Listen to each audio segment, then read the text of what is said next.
what's been on display here so far in this ALCS is the brilliant pitching depth of the Detroit Tigers. Not only are they deep, but they're very good. And the Red Sox know that now. Their lineup has been shut down. The world knows it now. Watching the ALCS, what's happened early in games because of the Tiger rotation, it's really been impressive. To the point where, had we told you before the series began that the Boston Red Sox would put up the paltry numbers that we're about to show you, you'd say probably, well, Detroit sweeps. That obviously has not been the case. But look at the first 5 innings of each game in this series. Boston hasn't scored a run. They have 6 hits, 33 strikeouts. Everybody realizes the value of scoring early in baseball. It's very, very important. And the Red Sox will try to punch through once again with Anibal Sanchez tonight. Yeah, and that's why it's so vitally important for the Boston Red Sox, who have their ace on the mound here tonight, John Lester, to go out and try and get the win, get a great start tonight from Lester, because going back to Boston, the Red Sox are facing Scherzer and, if necessary, Verlander in a possible Game 7. So they've got their ace going tonight. They need a good one out of Lester. All the talk last night about the reshuffling of the lineup. Well, in the end, a 7-3 win for the Tigers. The series is tied at 2 games apiece. Last night it was the Detroit Bats that broke out. No surprises except for one change, really, and that's Xander Bogaerts batting in the 8th spot. Before him, it's Ellsbury, Victorino, Pedroia, Ortiz, Napoli, Gomes. Drew stays in there, just 1 for 13. Bogaerts, the 21-year-old, and David Ross has been doing the catching as he did in Game 1 for John Lester. And we'll tell you, as always, the opening pitch brought to you by Budweiser. Great times are waiting.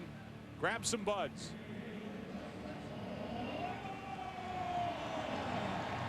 And before every game, a little kiss for the baseball from Anibal Sanchez. And while he gets ready, we'll remind you, for coverage of this game in Spanish, please tune in to Fox Deportes. Anibal Sanchez leading the American League in earned run average of 2.57.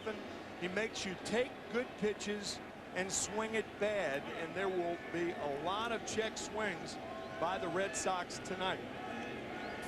Boston had not seen a lot of Anibal Sanchez leading into Game 1 of this American League Championship Series. Now they've got a game under their belt, and to a man down in the clubhouse, they believe they're better prepared to face this 29-year-old right-hander from Venezuela here tonight. Start with laying off bad pitches. Balls in the dirt. Ellsbury had a big night last night. He takes a strike. Jacoby had 4 hits, was 4 out of 5. He finally broke out. Had 2 extra base hits, had an RBI, had a run scored. And he is a career .372 hitter here in this ballpark. Free agent to be. In the hole 0-2. The Red Sox as a group in this series hitting .186. So with all the numbers that we threw at you in the opening, not taking for granted that you listen to any of that, it's just been shutdown work by the Tigers starters through the first 5 innings of this series as ball 1 bounces into Ellsbury. Yeah, Sanchez going back in the dirt. He throws those pitches that look like strikes but aren't.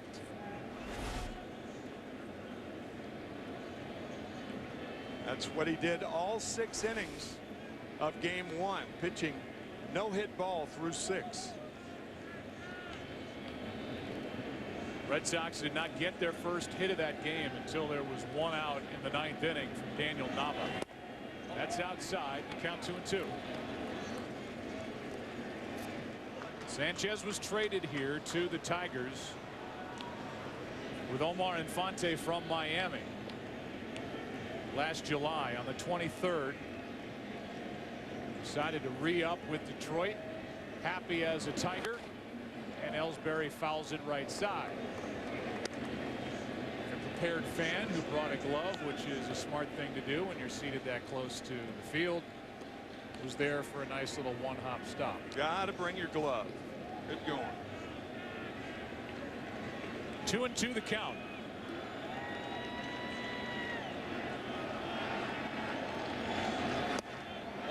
Now a full count, and this is what the Red Sox do. There's 0-2 in a blink.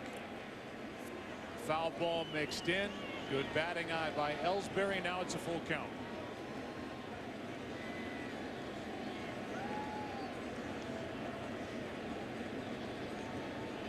How's this one going to start?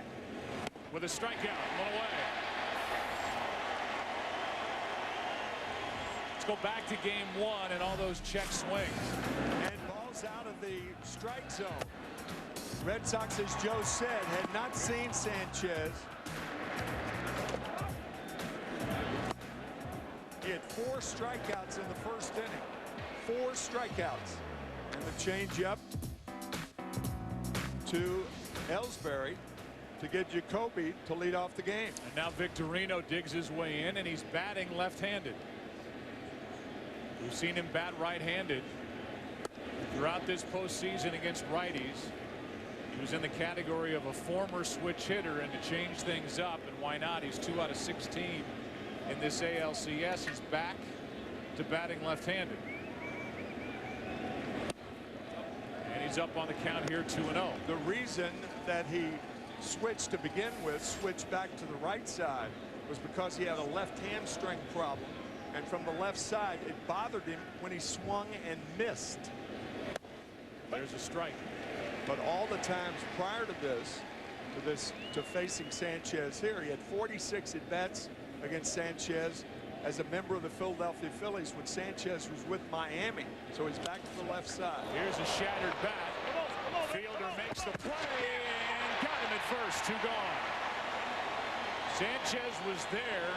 A slow developing play because of the shattered bat. Yeah, that bat going at Prince Fielder, and the ball, he picks the right one up to get Shane Victorino.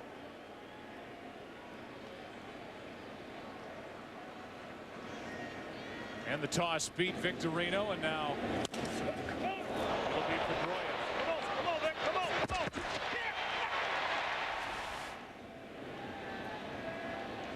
Dustin Pedroia so far 3 out of 14, 1 RBI in this ALCS. He gets the protection of David Ortiz behind him in this lineup. That's their typical look. Ortiz is only 1 out of 15. So the 3-4 combination trying to figure it out here against the Tigers. That's a broken bat, base hit through the left side. And the top of the first inning produces a hit for the Red Sox, something Boston couldn't do in 6 innings in game 1. And here's David Ortiz.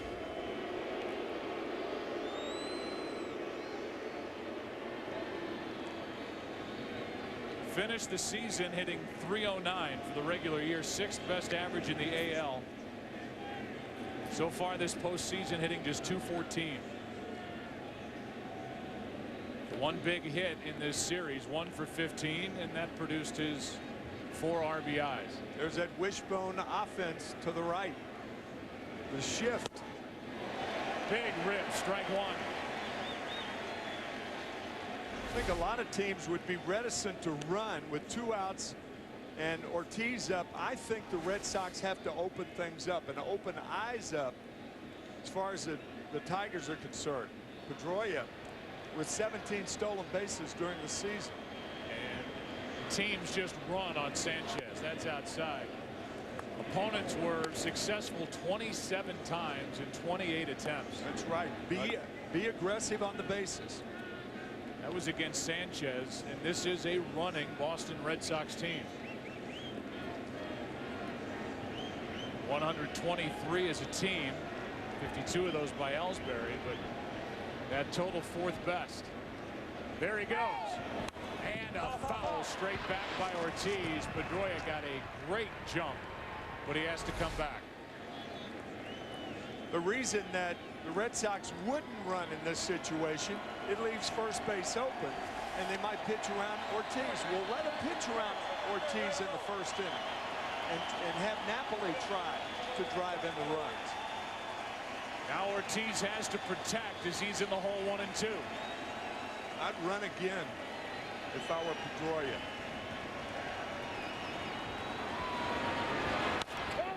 Right to fielder. A hit, a man left. Bottom of the first rolls in. John Lester rolls out. It's game 5 of the ALCS. No score. Left Omar Infante. Avila does the catching. Austin Jackson in that number 8 spot again. Second consecutive game. And Iglesias is at short batting 9th. Here's a left-hander, John Lester. And the Red Sox are looking for a repeat performance out of John Lester, who lost game 1 but gave up only 1 earned run in 6 innings. He has been a red-hot pitcher the second half of this season. He led the Red Sox in wins and starts and strikeouts and innings pitched. His 11th postseason appearance. He's 3-4 overall and has not won in the league championship series. It's his 4th LCS start. Torrey Hunter first up. 4 hits in this series, and he takes ball 1 inside. Hunter had a hit in 5 trips out of the leadoff spot last night. Drove home 2, scored a run. That's down the left field line, foul ball. Bogart's going after it. It's out of play.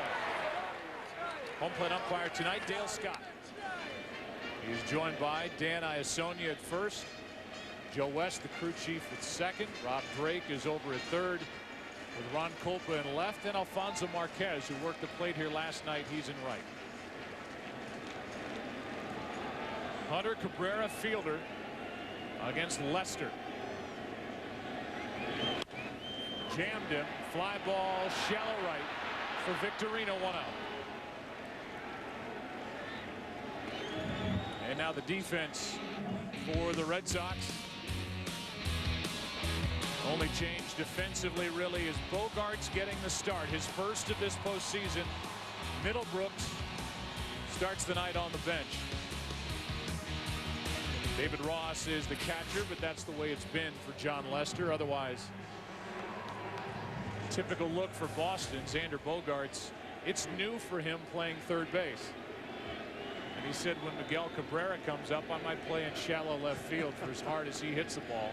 Because at third base, it obviously gets on you a lot faster than it does at short. Strike 1. He said, I don't care whether I play third or short as long as I play, and hit in the first 9. He said, I'll catch. Yeah. Probably a good enough athlete to do it as ball 1 bounces in, a ball and a strike. Cabrera had a nice night last night. 5 out of 14 in this LCS with a home run. That came in game 2. When a guy smiles like that, he's supremely confident. You can understand why. Yeah, you can know why with his body of work as a big leaguer. He's only 30. Inside. Specifically against Lester. 11 out of 21 with 6 walks and only 1 strikeout facing this Boston left-hander. You know, Joe, if I'm a left-handed pitcher like Lester relies on power, pitching to as powerful a man as Cabrera, I can't see any holes in his swing. Good pitch the Red Sox don't get, and the count goes to 3-1. Some pitchers speak in quadrants. Down and away, up and away, down and in, up and in. That ball was very close, but he didn't get the call. Dangerous pitch coming up for Lester. On 3-1 with fielder on deck. That's outside and a 1-out walk. And Lester stares in at home plate umpire Dale Scott. Here are tonight's 4 keys to the game. We talked about it in our opening. The Red Sox will try to score early. Obviously, they'll try that. They've led in only 4 innings. 4. That's of 37 innings that they played. And be relentless. That's what Jim Leyland wants his starters to continue to do. And he's got the right guys out there. They have been on a roll. Woof. Prince Fielder, however, has not. No RBIs in his last 16 postseason games. You have to go back to last year's ALCS Game 2 against the Yankees for his last RBI. So they're waiting around here for the big first baseman to get into a baseball and drive it with some authority. We really have not seen Fielder hit the ball hard yet in this ALCS. 25 home runs during the regular season, drove home 106. Up to get it, fouled it back, strike two.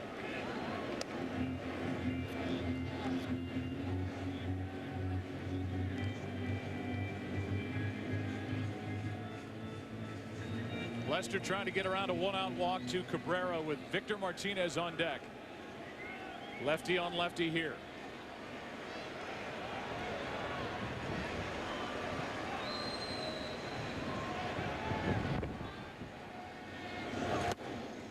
Outside, Fielder wouldn't chase it. Ball one.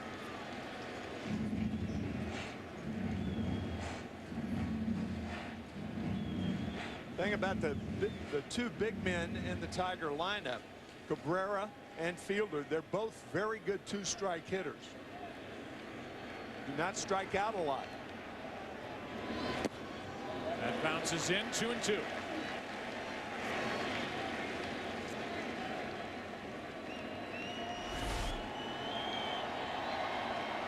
If you can read that through all the marks from hitting baseballs, Prince Fielder's using Miguel Cabrera's bat. Why not? If you're going to use any bat on that team, it should be his. Here's a 2-2. Chopped up the middle, base hit. Cabrera will hold at second as Fielder has his fourth hit of this ALCS.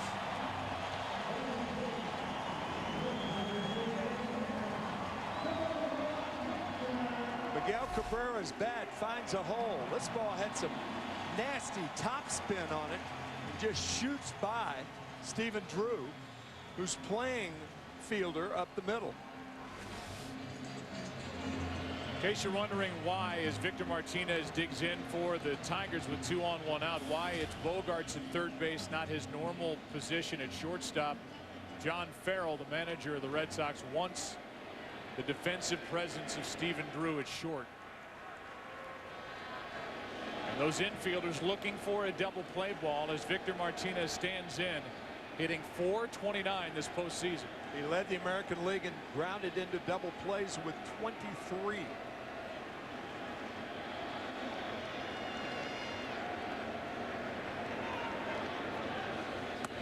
Strike one. He's the switch hitting DH, former catcher in DH.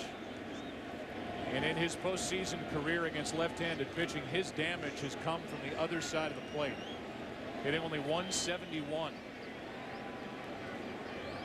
Batting right-handed with one of his 5 postseason home runs. He hits .368 left-handed.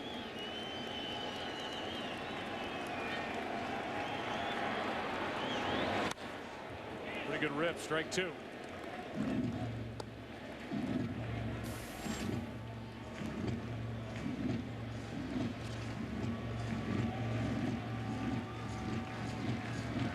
One-out walk to Cabrera. Fielder bounced a base hit up the middle. Pitch number 16 in this first inning coming from John Lester.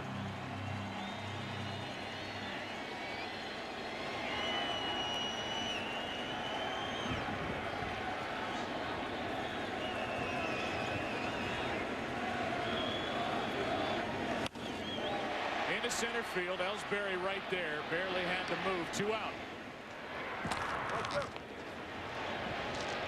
And the inning will fall into the lap of Johnny Peralta.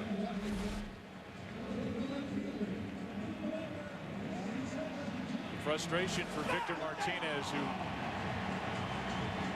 we had a chance to visit with before the game. His knee is fine. He missed all of last year with a torn ACL in his left knee. He's been dealing with a quad issue. That's why we've seen him limp around the bases a little bit, but he didn't come through for Detroit. Now it's up to Peralta, hitting .385 this postseason. A guy with 6 LCS home runs in his career. He rips one down the line into the corner. This ball is foul. And on this cold night, It carried just about to the wall, 345 feet away.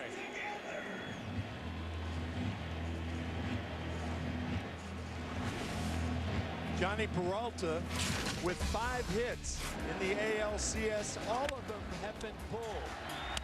All of them have been high, including that last foul ball that could have been trouble for the Red Sox down the left field line.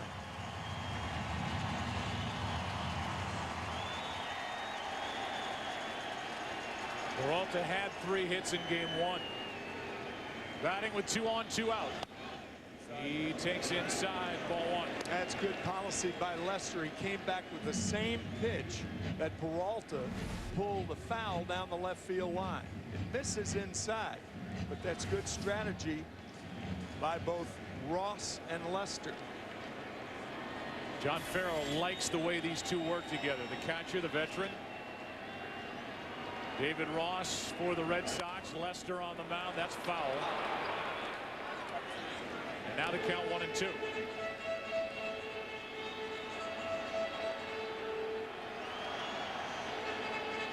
Johnny Peralta, a high ball hitter, as we said, and most high ball hitters have quicker bats than low ball hitters, which means that you can jam low ball hitters, and that's also why most left-handed hitters are good low ball hitters. But Peralta, he likes it up.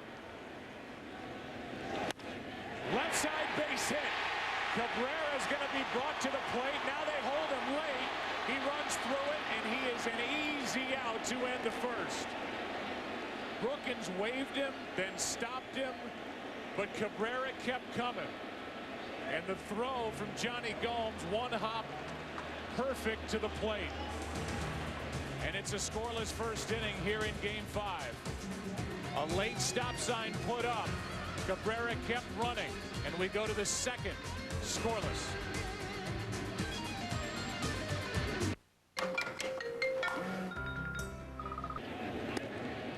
Cabrera's been dealing with a groin injury. Not running well at all, having a tough time turning, going around the third base bag.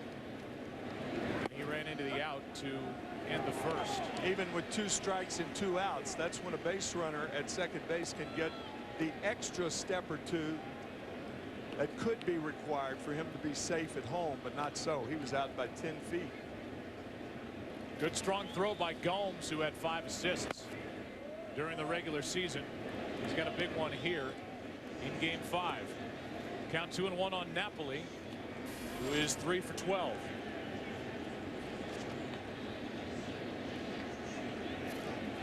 Had 2 hits last night. Takes ball 3.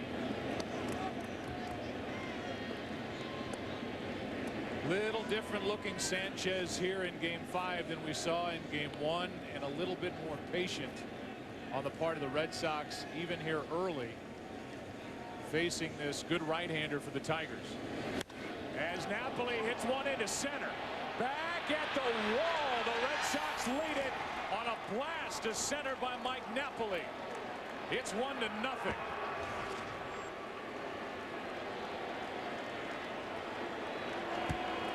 3-1 pitch, and Mike Napoli hits his second home run of this postseason. That is the perfect word for the ball just hit by Napoli. Blast.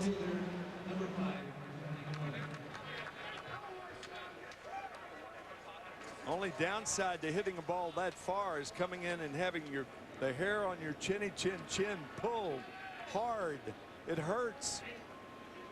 Center field is 420 feet from home plate, and that went up into the shrubbery in the batter's eye, way up that wall out there. Now Gomes fouls it back, strike 1. Check this out. Fastball count way over that 420 sign, way over it. That ball might have been hit 470 feet. 1 ball, 1 strike on Johnny Gomes. Mike Napoli takes terrific care of himself during the offseason. In fact, a couple of years ago in 2011, he used to work out with Miguel Cabrera in Fort Lauderdale. Here's a pop foul back here.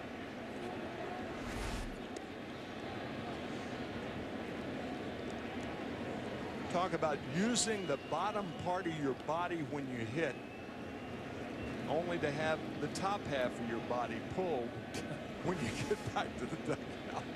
1-2 the count on Gomes. With Drew to follow, then Bogarts. That's hit at Cabrera. Got a bad hop.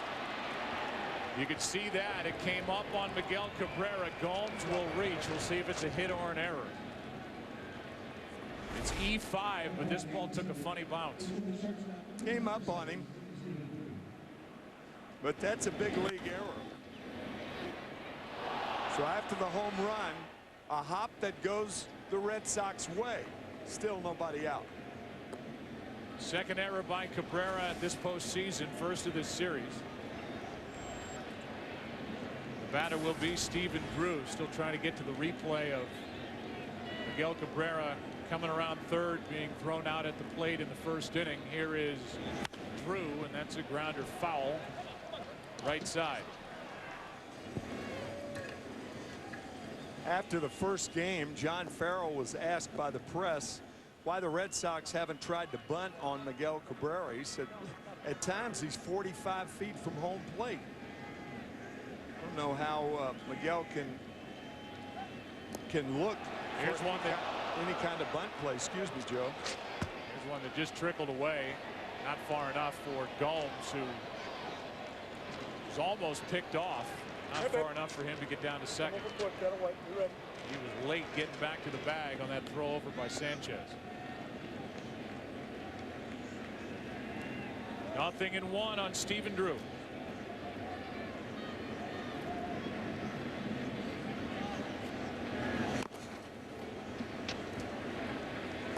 That's strike two.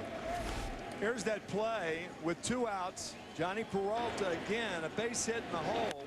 Watch Cabrera and watch third base coach Tom Brookins. The reason that he waved him until Cabrera rounded the bag, he was seeing what left fielder Johnny Gomes was going to do. Had he dropped the ball, he sends him. When he caught the ball, he was going to hold him, and Miguel Cabrera ran through the stop sign. Out by plenty. Here's the 0-2. Drew strikes out. One away. Now 1 for 14 with 7 strikeouts is Stephen Drew.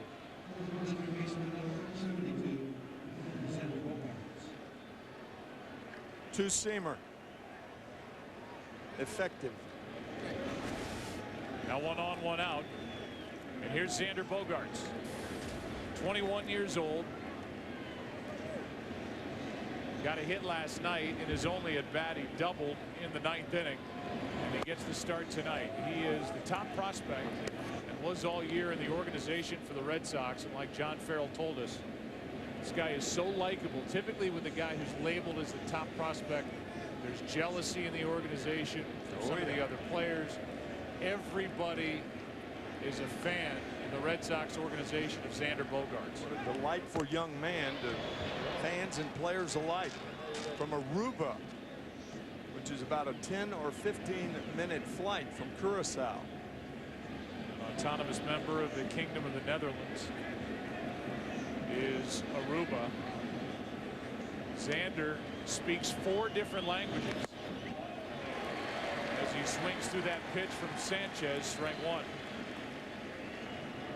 So while Xander's teammates got a look at Anibal Sanchez in game 1, Xander has not had that look, and that first swing showed it. 1 ball, 1 strike, 1 on, 1 out. Down the left field line, that ball is headed for the corner. Going to third is Gomes, into second is Bogaerts, and the guy John Farrell inserted into his lineup has got a double here in the second. Turning 21 years old on October 1st. Sanchez hangs that slider too much of the plate, and Bogaerts makes him pay. Good base running by both Gomes and Bogart, going to third and second easily. And so Bogarts delivers for Farrell, getting the start. Now it's up to David Ross, who hit only .216 during the regular season. Their better hitting catcher is on the bench in Saltalamacchia. Second and third, ball one.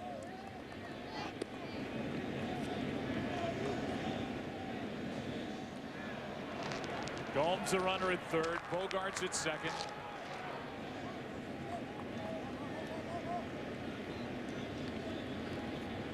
And Sanchez steps off.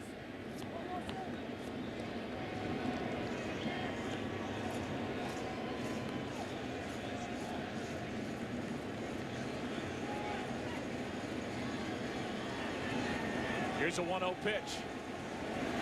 That is ripped into left. Back at the wall. It's over the head of Peralta.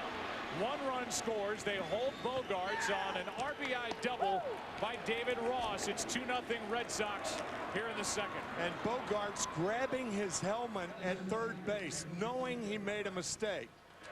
A line drive to left field with 1 out. You do not go back and tag up. You go halfway. That's a 21-year-old mistake right there.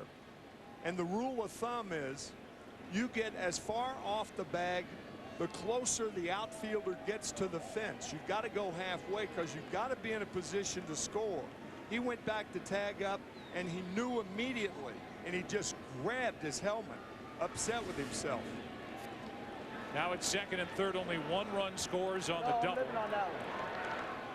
David Ross, who's in the lineup more for what he does behind the plate, delivers at the plate with a bat in his hands. And here's Ellsbury. Now it's Bogarts at third, Ross at second, still only 1 out.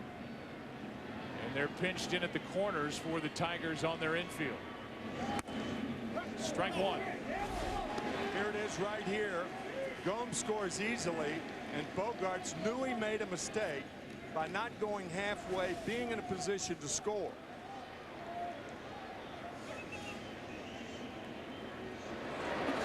Rick Porcello getting ready for the Tigers in their bullpen.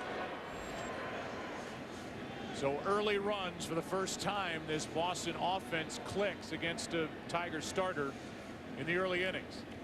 Here's a ball off the glove of Sanchez. A run scores and everybody's safe. And in the end for Boston, no harm, no foul as Bogarts scores. Ross goes to third. It's 3-0 Boston here in the second. When you're at third base, you try to watch the line drive. Bogarts did off the glove of Sanchez. He scores easily. First and third and only 1 out.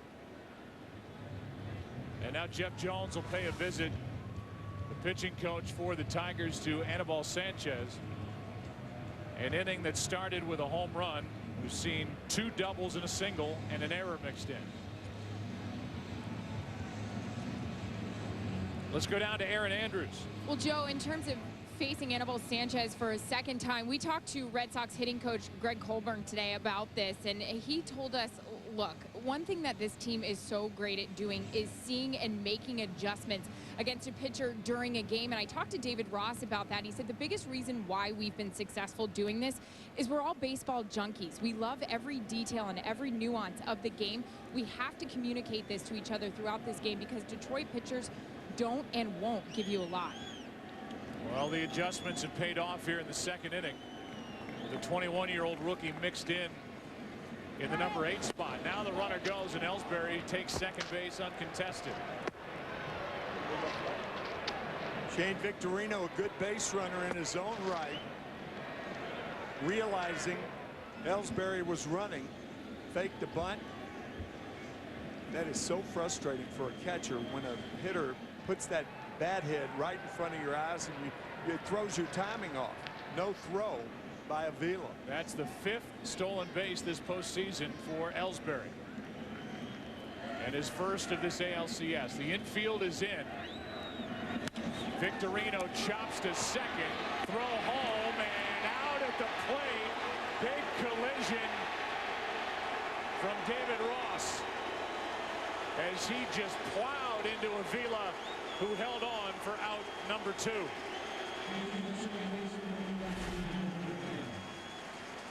That's why you bring the infield in. Runners are on at second and third. I love that strategy by John Farrell, telling Brian Butterfield to send David Ross.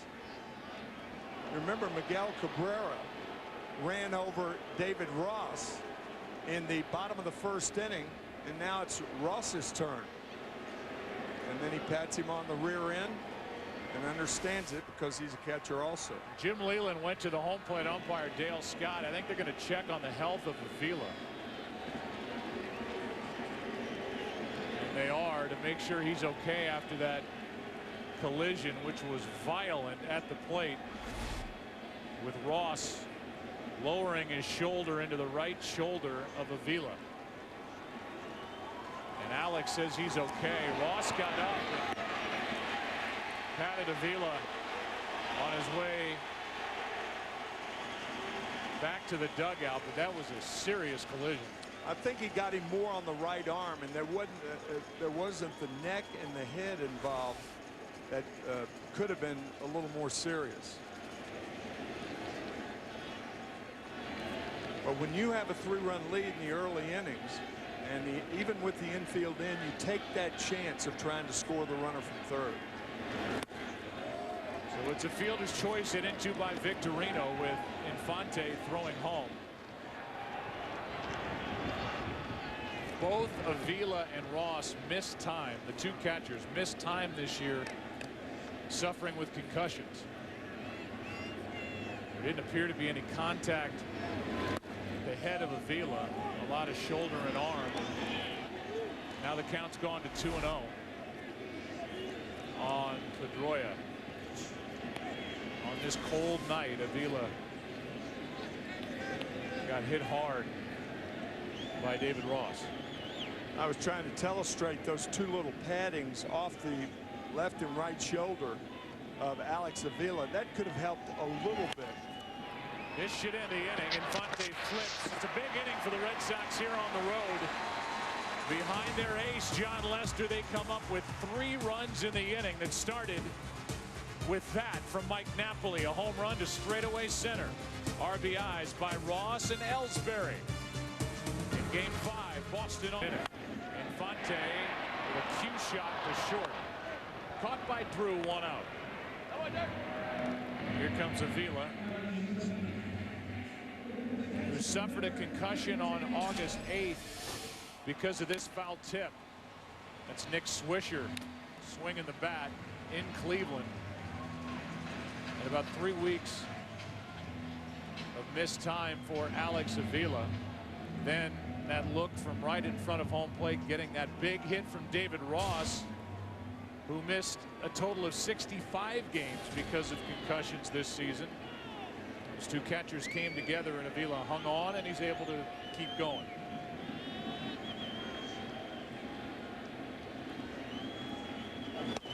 Strike 1 from Lester. The medical community obviously knows a lot more about concussions now, and precautions are taken. I know you work with Troy Aikman in football. Troy had, what, 7 concussions? Yeah, 7 or 8. And I played 50 years ago, and I don't know how many I had, but in those days, being concussed was not that big a deal. Nobody knew anything about it. But it does, someone who's a little older, has played and been popped in the head a bunch of times. It is a concern, and it's a concern that you can't do anything about, but a concern nonetheless. 1 out, nobody on. 1-1 pitch is flied into left. Gomes came in, goes back to make the catch. 2 out. He broke in and then was able to recover for the 2nd out here in the 2nd. Still spitting out seeds as he was making his way back near the track.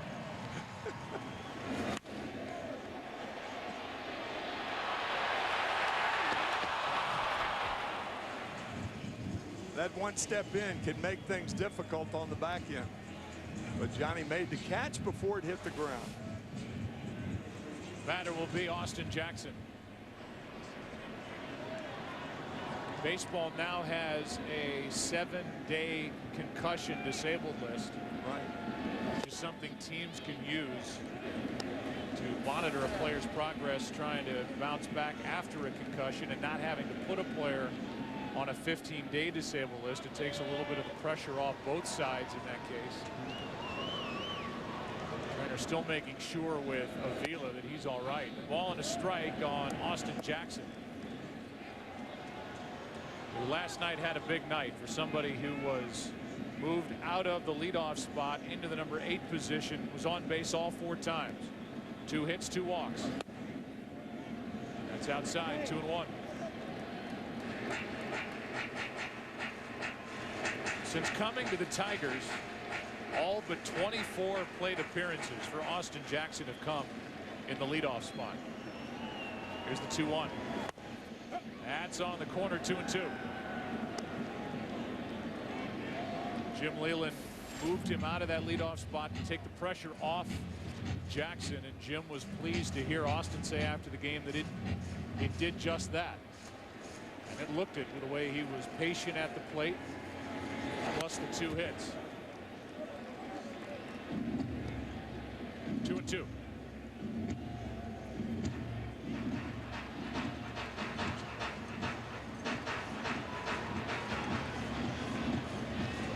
Alex Avila doesn't look right to me. Still trying to shake it off. Yeah. Here's a 2-2. Up the middle. Austin Jackson is on base 5 straight times. And he keeps a second inning alive with a base hit into center. I think all of us connected to the game, I think we're ultra sensitive about that, and we should be, as the medical community is, about collisions. Here's Iglesias, the number 9 man, who is 2 out of 7 in this ALCS. Had an RBI last night. But since the All-Star break is hitting only 184 against left-handed pitching, and only 111 overall since the 2nd week of September. And you wouldn't know that by his demeanor. He is still bouncing around, happy, smiling. He loves to play this game. Born in Cuba, bounces it foul right side, strike 1. Ken Rosenthal and I were talking about 4 hours before game time about who Jose Iglesias reminded us of, and we thought Ray Ordonez, the former shortstop for the New York Mets, was a good comparison. And Ken asked Iglesias if he had ever heard of Ordonez. He said, oh yeah, I met him several times, and he knew that he had 3 gold gloves. And you could put some gold gloves in the future, that young man at the plate right there. 1 on, 2 out, nothing and 1 the count. They talk about quick hands. Steve Horn, our editorial consultant, will tell you he talks to scouts, and there are some very respected scouts who will say he's got the best hands at getting the ball out of his glove and away from his body. They compare him to Roberto Alomar. Wow. That's special. The Hall of Famer. Count goes to 2-1. Some guys have quick hands to catch the ball, but they can't make the transfer as quickly as a guy like Iglesias.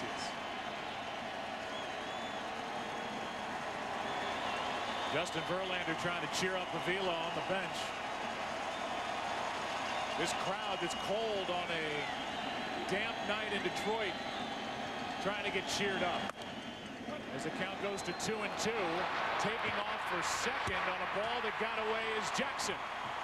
And he's there with 2 out. There was a slight delay of Jackson at first base, and the reason he delayed, he couldn't see how far the ball was behind Ross. There's the delay, and there's the run. The throw is wide toward third. The pitch was a strike. It's a pass ball on Ross. And a 2-2 count on Iglesias, and that's no small thing with Iglesias at the plate. A base hit with the speed of Jackson. put the Tigers on the board here in the second. Here's a 2-2. Jammed it. Foul ball.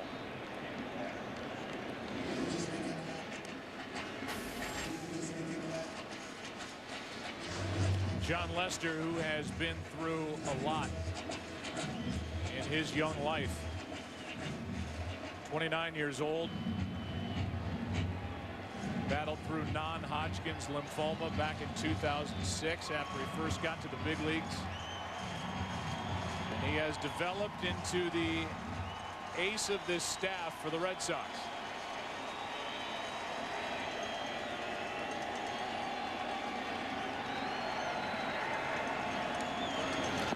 The strikeout and the throwout ends the second.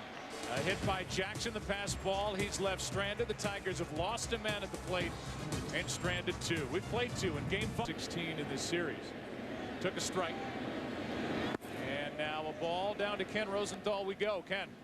Joe, Alex Avila, it is not a concussion issue at all. He twisted his left knee in that collision with David Ross. He's okay staying in the game, but obviously this is one tough man. Yeah, I was just going to say that. I mean, he proves that seemingly day after day. Max Scherzer is on the headset down in the Tigers dugout. As you look at this collision again, Max, you're throwing to a guy when you pitch to Avila that will give you everything he's got. I mean, exactly. He takes so many foul balls right off the mask, off his arms, off his shoulders, and every single day he just is worn out. But he goes out there every single time and plays just as hard. So it's almost like this collision doesn't even mean anything to him. Here is check swing. He went around 2 balls, 2 strikes. That's got to be comforting. I sit next to an ex-catcher up here in the broadcast booth. It's got to be comforting for a guy out on the mound knowing that the guy behind the plate is going to give you what Avila gives you every time. Yeah, it is comforting, but at the same time, watching some of the balls that go off his mask, man, you just wonder how much damage he's doing. But like you said, he plays as hard as he can. He gives you everything he got. Here's a 2-2. Ortiz's jam. That is falling into left center, and what a catch! Unbelievable by Iglesias out of nowhere. We told you about his quick hands. What a remarkable play, and watch how far he goes. You got to be kidding.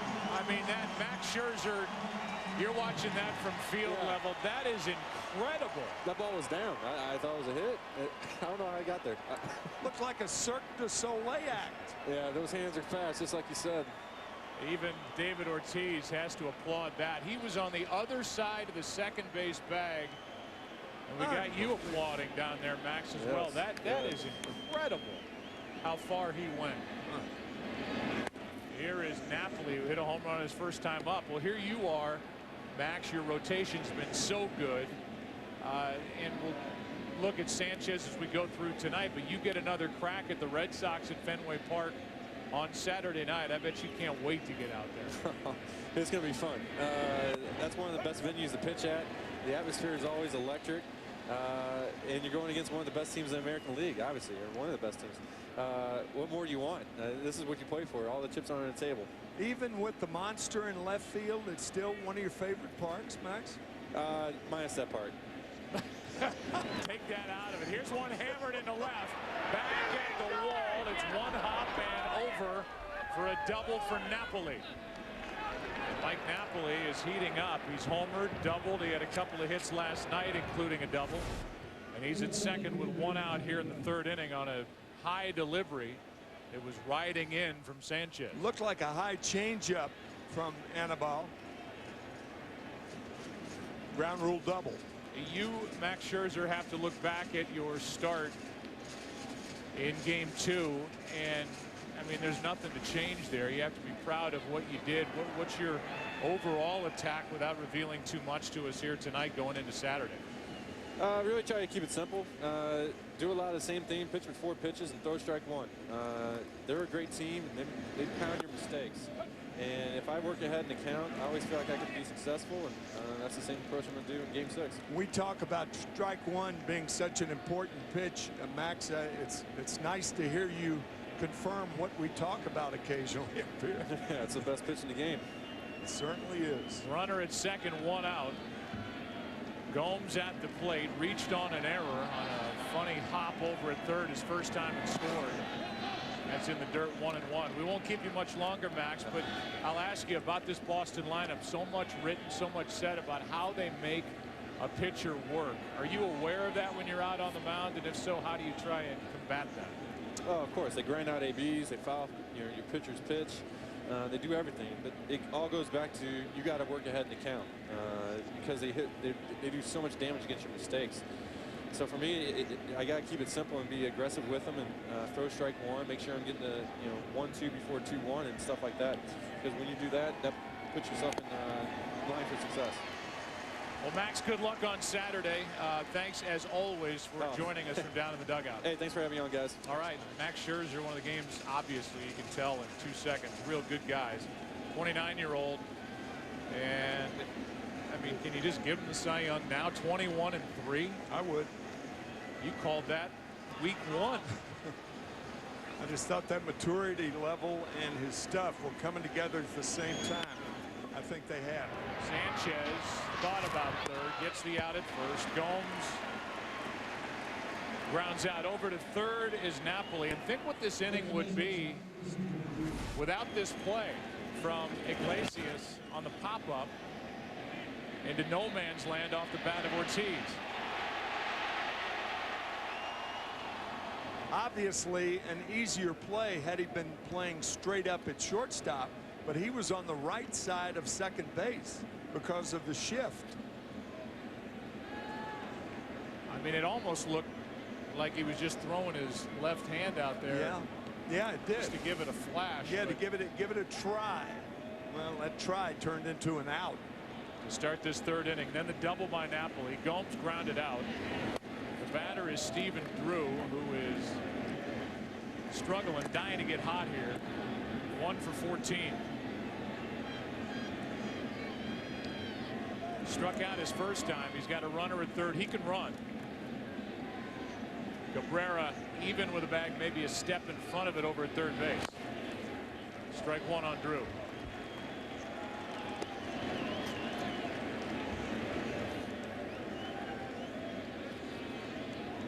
Plays Stephen Pohl in the outfield. The kid, Xander Bogaerts, on deck. Red Sox leading here in game 5, 3-0. As we play in the top of the third. Here comes a 1-1. Strike two. Sanchez has struck out 2. Not issued a walk, and he got this pitch past the bat of Stephen Drew.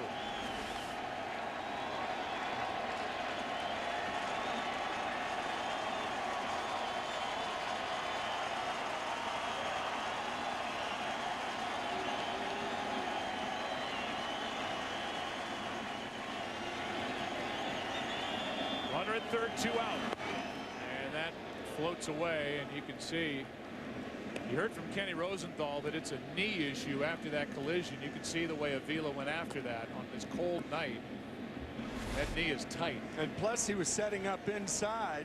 The ball went outside. And Avila limping out of that crouch. He's in some pain. Ryan Pena has not appeared this postseason. He's the backup to Avila. Here's a 2-2. That bounces in, and in comes the runner, Napoli, to make it 4-0 Boston. And so a wild pitch. Avila could not corral it. And it's a 4-0 game here in the third inning. Joe, we showed that package of strikeouts by the Boston Red Sox in game 1, and those were on balls down in the dirt. Well, Sanchez throws one down in the dirt here, and Avila can't come up with it, and Napoli scores easily. So a run scoring on the wild pitch, and now a 3-2 to Drew.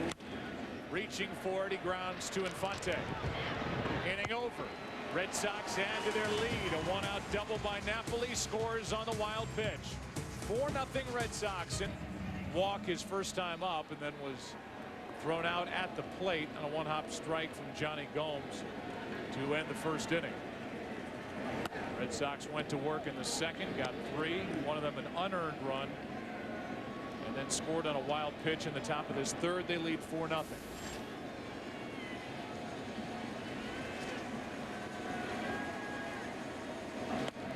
There's a strike, 1 ball, 1 strike.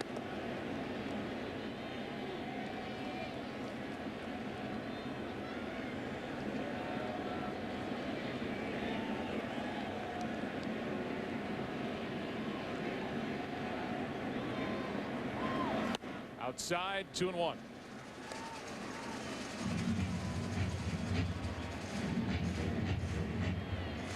Lester, a 15-game winner during the regular season.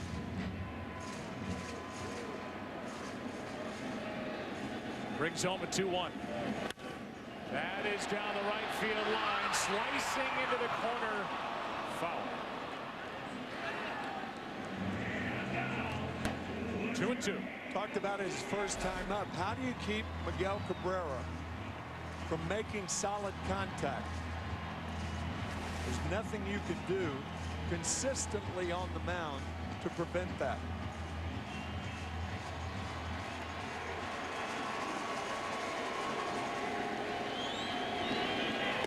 That is strikeout number 2. That was a good cutter right there.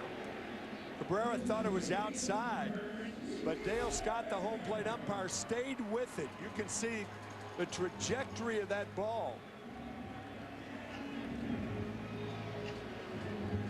A cut fastball by design, outside part of the plate. Cabrera thought it was outside, but Lester gets the call. That's only the second time John Lester has struck out Miguel Cabrera. Is that right? Second time to go with 6 walks and 11 hits, and now 22 at bats.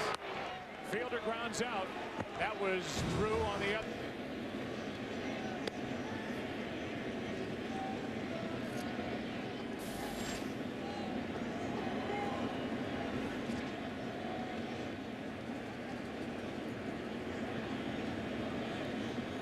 Xander Bogaerts trying to reach for the 3rd consecutive time in this series. He strikes out looking.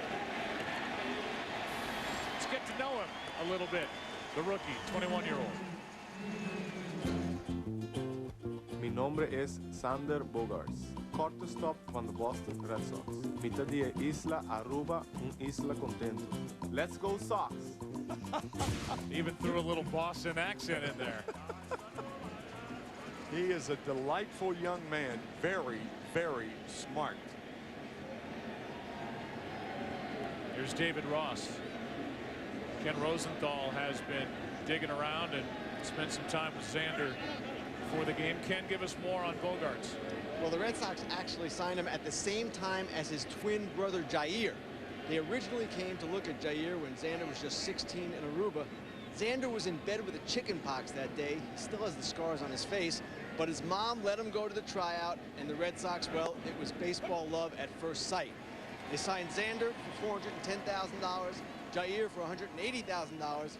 Jair now out of baseball. His claim to fame, guys, was that he was traded with Theo Epstein in that convoluted, complex compensation package when Theo went to the Cubs. Convoluted, complex compensation package. Oh, boy. That's all Alex Avila needs. Man, able to shake that one off. This was, oh, boy. Right off the mask. You can see him opening that mouth. That means a jaw problem right there. Said he's all right. The guy that plowed into him is the man at the plate, David Ross. That happened back in the second. A 3-run second for the Red Sox. They lead 4-0 here in the 4th. 1 out, nobody on, and the 0-2 pitch from Sanchez. And now he has to try and block a ball in the dirt.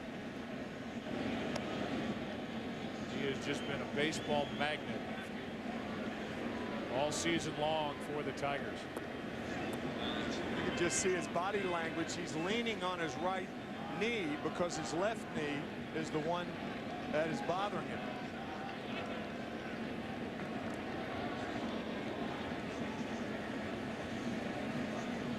A 1-2.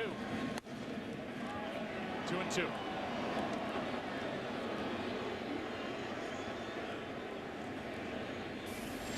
Travel day tomorrow in this series. Game 6 is Saturday. We don't know the start time yet because it depends on what happens tomorrow night in St. Louis. Here's a 2-2. Reaching for it. Ross has got another hit.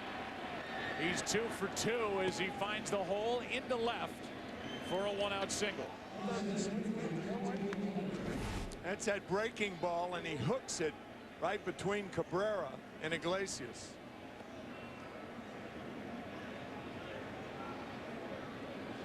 Again, the breaking ball, not away like Sanchez wanted it. We heard Aaron Andrews talk about Greg Colburn, longtime big leaguer and now the hitting coach for John Farrell. Adjustments, video, personal experience after game 1, and a completely different look against Sanchez here in game 5. Ellsbury, strike 1. Jacoby has a hit, an RBI. It was an infield hit off the glove of Sanchez in that 3-run second. And he stole a base, his first of this ALCS.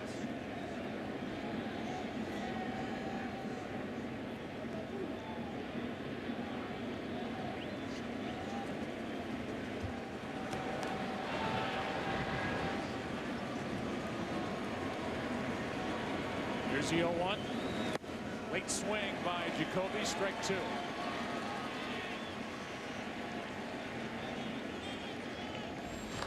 Porcello again getting loose.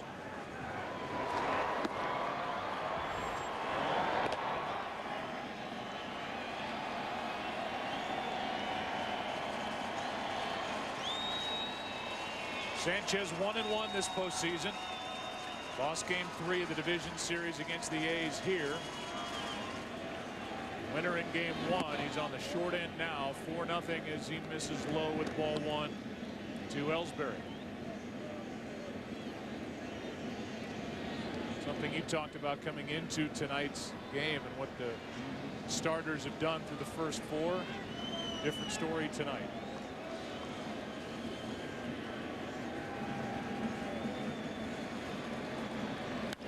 Ellsbury chops 1 to Infante. Iglesias able to turn the double play. What a weapon he is at short. Watch. And a strong arm with a good dig out of the dirt by Fielder on the back end of it. Double play sends us into the bottom of the 4th. 4-0 Boston. To work in the bottom of the 4th inning, Victor Martinez, Johnny Peralta, and Omar Infante will be the hitters. It looks like Alex Avila's night is finished after the collision, the foul tip off the mask. Just the punishment his body has taken over the last couple of days. Peeking into that dugout, it looked like Jim Leland said, get Brian Pena ready. Victor Martinez fly to center with 2 on 1 out back in the 1st.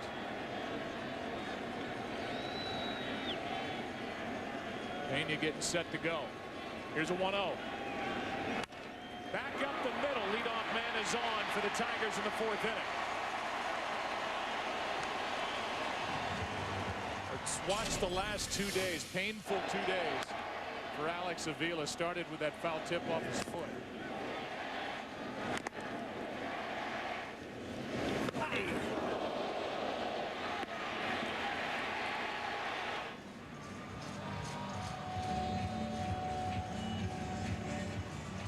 Between innings, he was talking with Jim Leland, and you can see Leland say, we're going to Pena. Alex Avila's spot comes up 3 more hitters. So Brian Pena may be a pinch hitter before he goes into catch. Switch hitting catcher. Leadoff man is on. The batter is Peralta, who hits it off the end of the bat foul. Strike 1. Talking about the life of John Lester going through non-Hodgkin's lymphoma in 2006. He's He's worked a lot with a mental skills coach the Red Sox have around at their disposal, Bob Tewksbury. Not only is good for these players to talk to, but pitched in the big leagues and was an all-star back in the mid-90s as Peralta leans back from ball one. Lester's done a lot of work with Tewksbury, and he's not alone. He is from New Hampshire, Tewksbury, so a New Englander. Never did pitch for the Red Sox, but they use that as one of the resources to help these guys on a daily basis. 1 ball, 1 strike, 1 on, nobody out. Strike 2.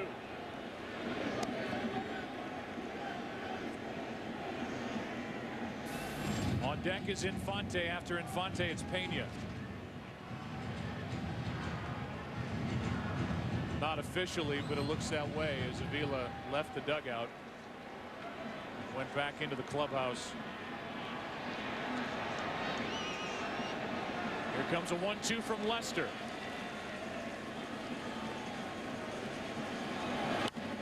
High fly ball into center. Peralta got under it. Ellsbury is there, and that's out number 1.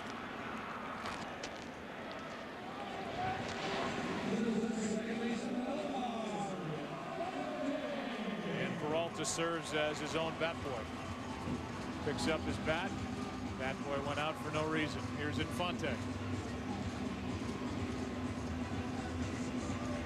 Omar tonight lined out. He lined out to short, kind of a cue shot off the end of his bat. There's Brian Pena, so the easy lip reading was correct. Infante 2 out of 15 in this LCS.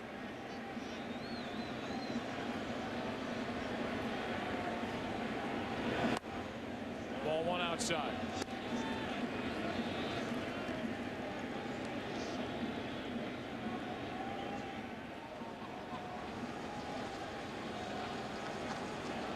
Lester beat Tampa Bay in game 1 of the division series 12-2. Pitched into the 8th inning in that one.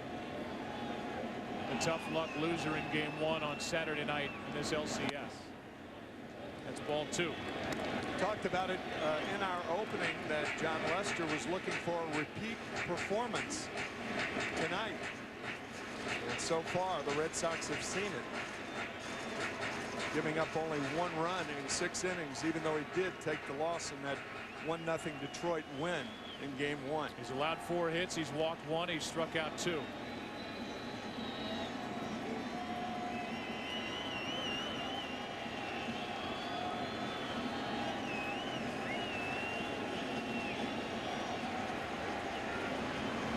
Here's a 2-0. Right down the middle to Infante, 2-1. We want you to be a part of the MLB playoffs on Fox. Connect with us and all baseball fans. Use hashtag postseason in all of your social updates.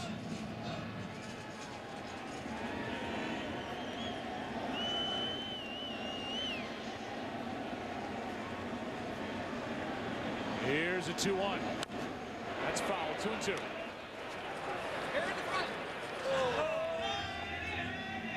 Omar hitting just .247 since the 2nd week of September. The Tigers try to string together hits here against Lester in the 4th. When we talked to Victor Martinez before the game, we asked him about John Lester in double play situations. He said to him, he'll throw that 2-seam fastball that goes away from a right-handed batter, trying to induce the double play. That's ball 3. Usually the 2-seam fastball, that's a breaking ball right there, but the 2-seam fastball gets ground balls. The 4-seam fastball is for strikeouts and pop-ups generally.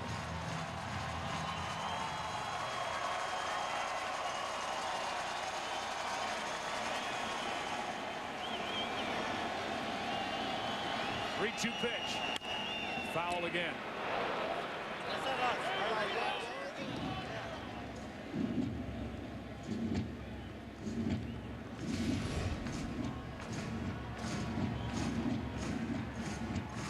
See that promo, and we'll do more with it popping up on your screen, being Mariano,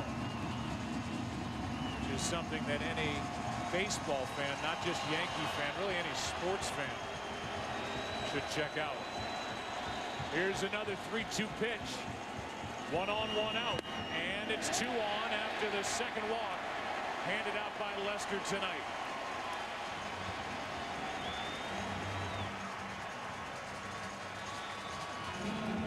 Now it's Brian Pena with his first at bat of the postseason. What a position that puts him in now. Tigers trailing by 4. They need a hit. They need a run or 2 or 3 or 4. Juan Nieves out to talk to John Lester. Remember this moment from the All-Star game at Citi Field in New York.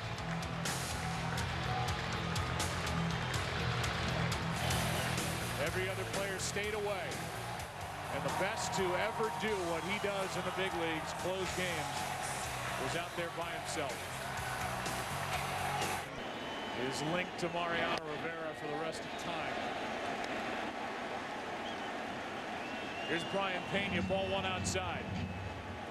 Good numbers for Pena against Lester, 7 out of 17, and this guy a switch hitter with some pop, hit just under 300 during the regular season. 229 plate appearances. He can hit.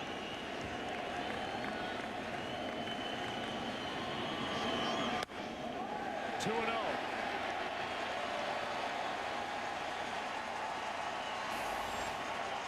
It's sometimes one of those guys you least expect to step up and do something big in October, and Pena is getting his first at bat right here, right now, with his team down 4-0. 2 on, 1 out. The 2-0 pitch. 3-0. Highly uncharacteristic of Lester. 4-run lead. He walks Infante, and now the pinch hitter Brian Pena is 3-0.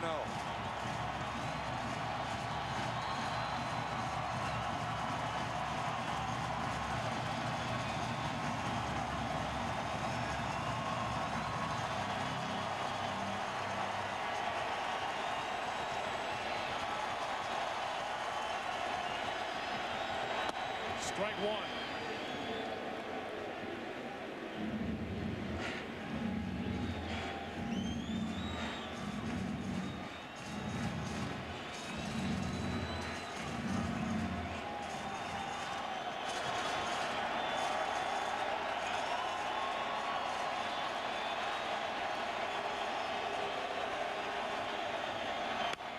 Back to Lester. Throw to second for 1 out. On to first for the double play. Napoli digs it out on the throw by Stephen Drew. A floating throw from.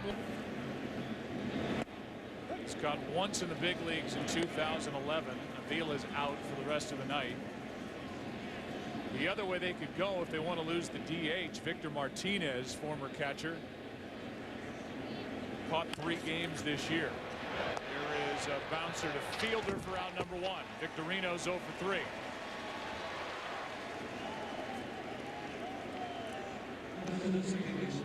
Bring in Dustin Pedroia in a 4-0 game as we play in the 5th inning of Game 5. Dustin 1 for 2.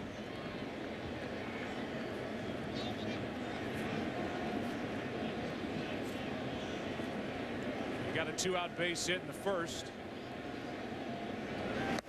Bounced into a force out to end that long 2nd inning when the Red Sox sent 8 men to the plate and scored 3 runs on 4 hits.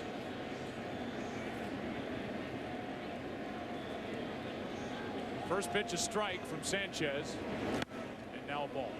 It's interesting to note that if Alex Avila is lost for the LCS, you can replace him, but then you lose him for the World Series if the Tigers make it to the World Series. That's out of play right side for strike 2. Yeah, any player that's replaced on an active roster is automatically ineligible for the next round. Avila's an important part of this team and somebody that Jim Leland really counts on. These guys love him. He is tough, as he has proven 3 Octobers in a row and just about every day for the Tigers and their fans that watch Alex do his thing behind the plate. Well, he was schooled well. Talked about his grandfather, Ralph Avila, the famous scout of the Dodgers, and Alex's father, Al Avila, assistant general manager for the Tigers. Still 2-2. There's Al in the middle. So he was schooled well. He realizes that his first responsibility to his pitchers, and all the good catchers do that.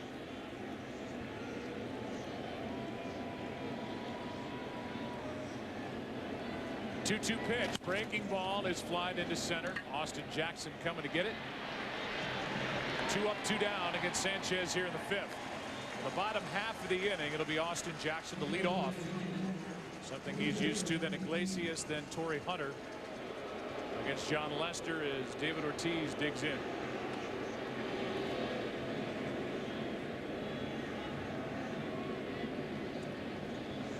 Still only 1 hit in this series for Ortiz.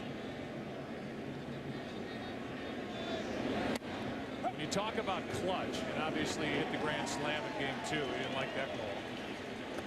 Realize that in his postseason career, David Ortiz is a .370 hitter from the 7th inning on.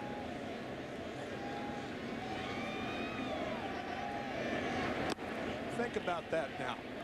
You know, that's usually against a setup man and the closer. Arguably, certainly after a good starter, but arguably the toughest reliever that you're going to face, and a time that you can match him up against a left-hander. That's up and away. So he hit coming into tonight .370 from the 7th inning on, with 7 of his 15 home runs that he's hit in the postseason, and 26 of his RBIs. He's driven in 54 in his postseason career from the 7th on. 2-2.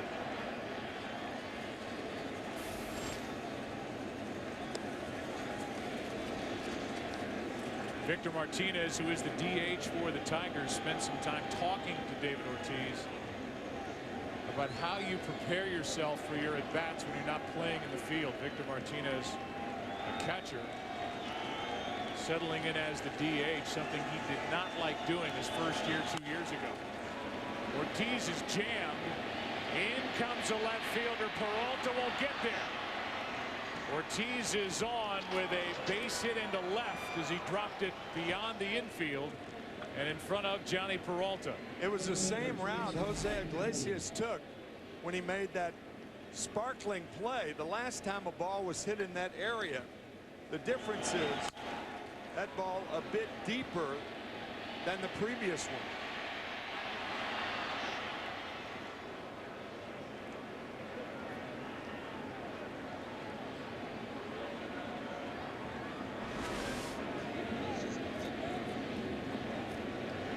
Here's Napoli. He started the scoring in the 2nd with a home run. Count in his favor, straightaway center. Doubled his next time up. Here's the home run. A note and rides inside. 1 ball, 1 strike on Napoli. Either way, it was long. It was pasted. Ties him up. Those 2 fastballs, the one from Verlander and the one from Sanchez, about in the same spot, a little above the waist. And going to the long pants tonight, like he did when he hit the home run off Verlander his 3rd time up. No red.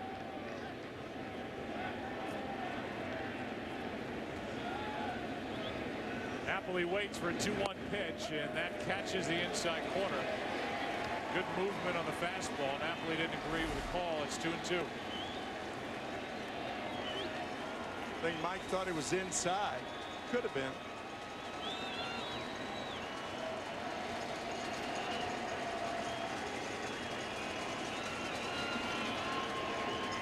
Napoli looking for his third hit of the night. He steps out.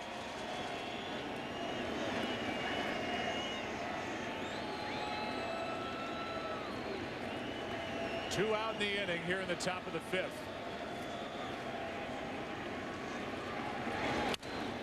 Into center field. That ball's dropping for the third hit of the night for Mike Napoli. Back-to-back floating singles off the bats of Ortiz and Napoli to bring Gomes to the plate. If you're Anibal Sanchez on this frustrating night, his fifth inning continues on two balls that weren't hit well, just hit in the right spots. There's the headbutt at first for Arnie Baylor. First base coach Mike Napoli providing it. And here's Gomes. Talking to John Farrell before the game, he told us about Gomes the same thing he said prior to game 3, but gave a little more with regard to Gomes getting the start and Daniel Nava starting the game on the bench. Gomes grounds to Iglesias to end the inning, but he'll tell you, Farrell will, the Red Sox have a different look and feel when Gomes is in the lineup. We're halfway through game. Here is Jose Iglesias. Here's his play in the third inning. And how far he went to take a hit away from Ortiz. How far did he go? Pythagoras would like that graphic. 133 feet. That's your theory, huh? And I mean, he hands just the way he has a bounce to him that's different than most guys we see out on the field. Even at that position, he just looks like he gets the balls quicker and gets rid of them quicker. Cirque du Soleil, telling you. Here's a pitch upstairs, ball 1 to Jose, who struck out his first time.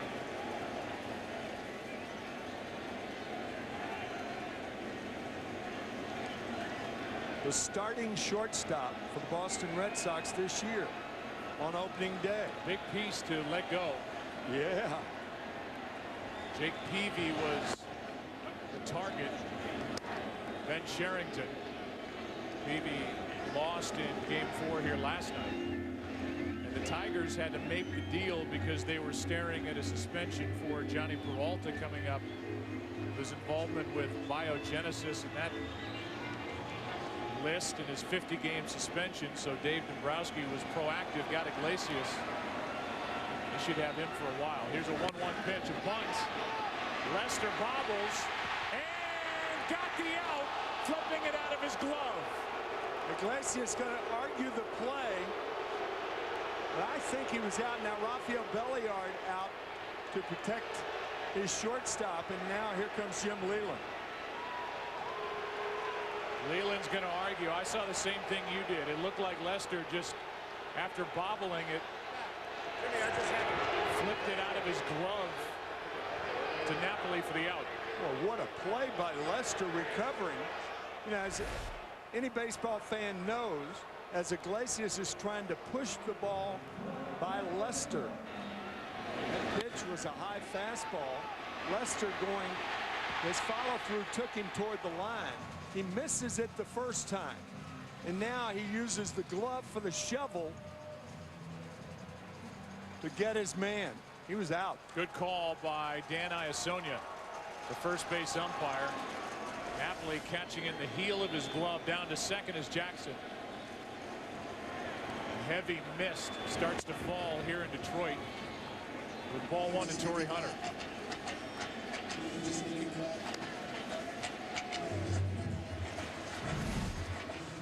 One more time.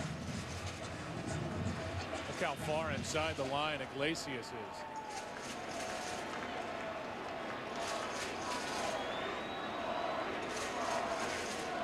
Bench and Iglesias didn't agree that was the right call.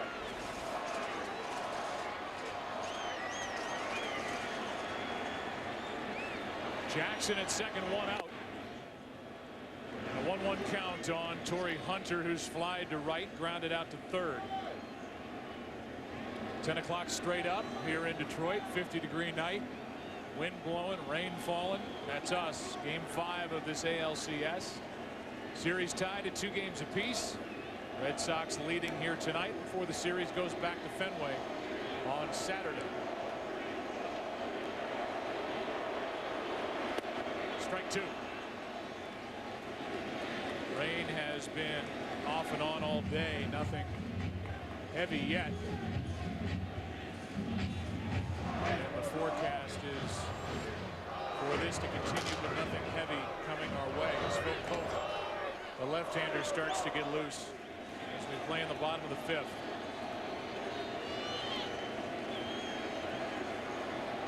Hunter set up at a ball and 2 strikes. Popped up.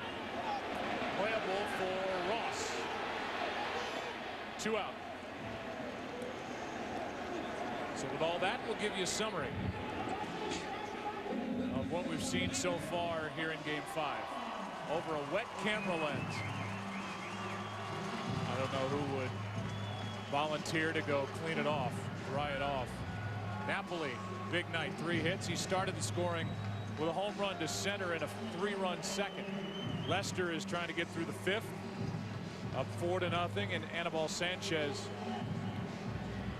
has given up 4 runs on 9 hits through 5. What's not on there is Alex Avila, the tough catcher for the Tigers, is out.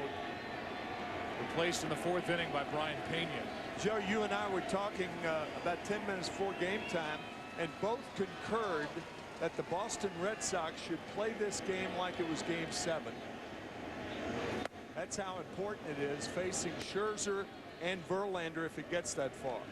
That's what's facing the Red Sox and John Farrell. A rematch of Game 2 with Scherzer and Buchholz on Saturday. And if there is a Game 7 on Sunday, Justin Verlander and John Lackey. That good matchup from Game 3. Here's the 0-1. 1 ball, 1 strike. But you know these Red Sox, they will fly on the bus, onto the charter, get home, and feel good about getting out of here up 3-2. A team that doesn't scare, a tough team, a team that says, find a way. Here's a 1-1. Outside to Cabrera, who has walked and struck out tonight. Just a 4-run game here in Game 5. I think Cabrera's looking at David Ross right there. I think Cabrera may have said something to Ross saying, you got that 2-strike pitch outside the last time I was up. You can't have all of them.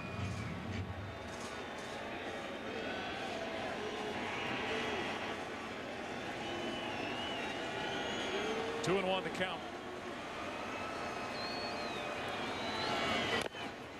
Strike 2. For those of you just joining us, the reason why Alex Avila, the catcher for the Tigers, is out of the game. He got that collision from David Ross back in the 2nd. The word was the left knee was bothering Alex, and he took a foul tip right off the mask. Here's an up-close look at that collision with David Ross. So he left in the 4th. Ross continues. He flashes the signs for Lester, who brings home a 2-2. To Cabrera. Full count. Miguel has hit 2 home runs this postseason. 1 swing could cut this lead in half.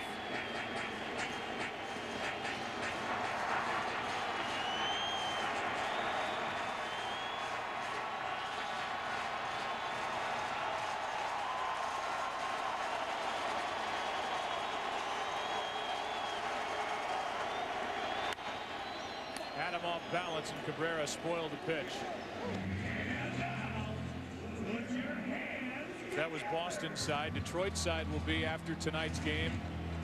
Win or lose, we've got Max Scherzer, a 21-game winner, going in Game 6. And if there's a Game 7, Justin Verlander, who's been almost untouchable this postseason, would get the ball.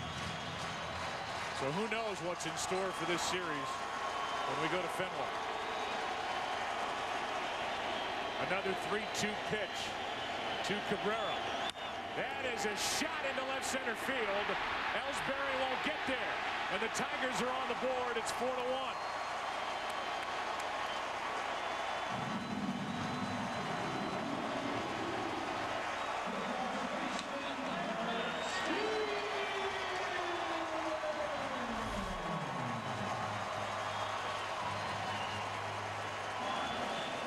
Watch this.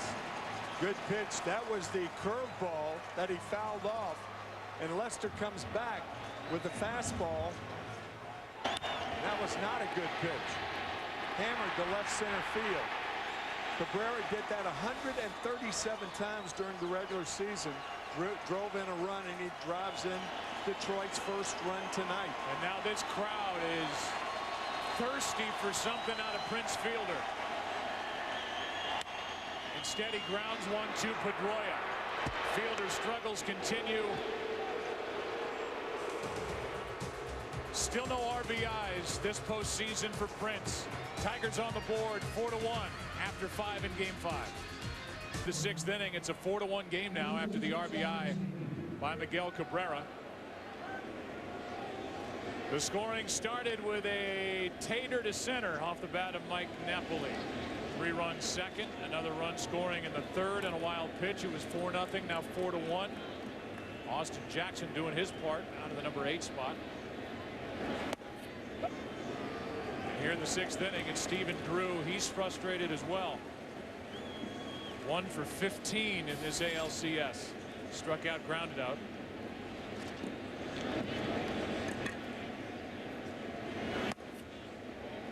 Takes a ball after strike 1.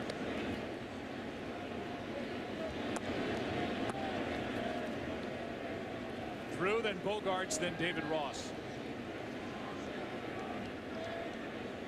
Red Sox have pounded out 4 runs on 9 hits, and time is granted at home plate.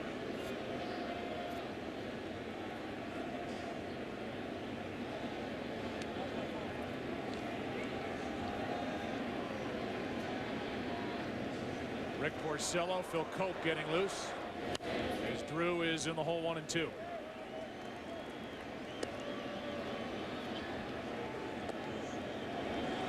Last year, Steven found himself at the end of the year with the A's. He really added a lot to that team, but struggled in the postseason.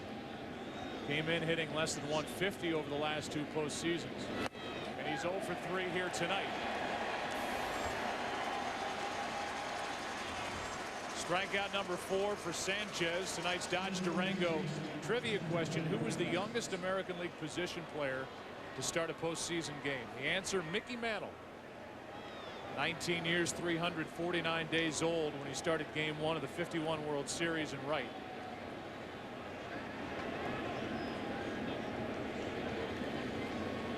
Here's Bogarts. Perfect time to answer that question. The 21-year-old takes a breaking ball for a strike. He is 21 years, 17 days old.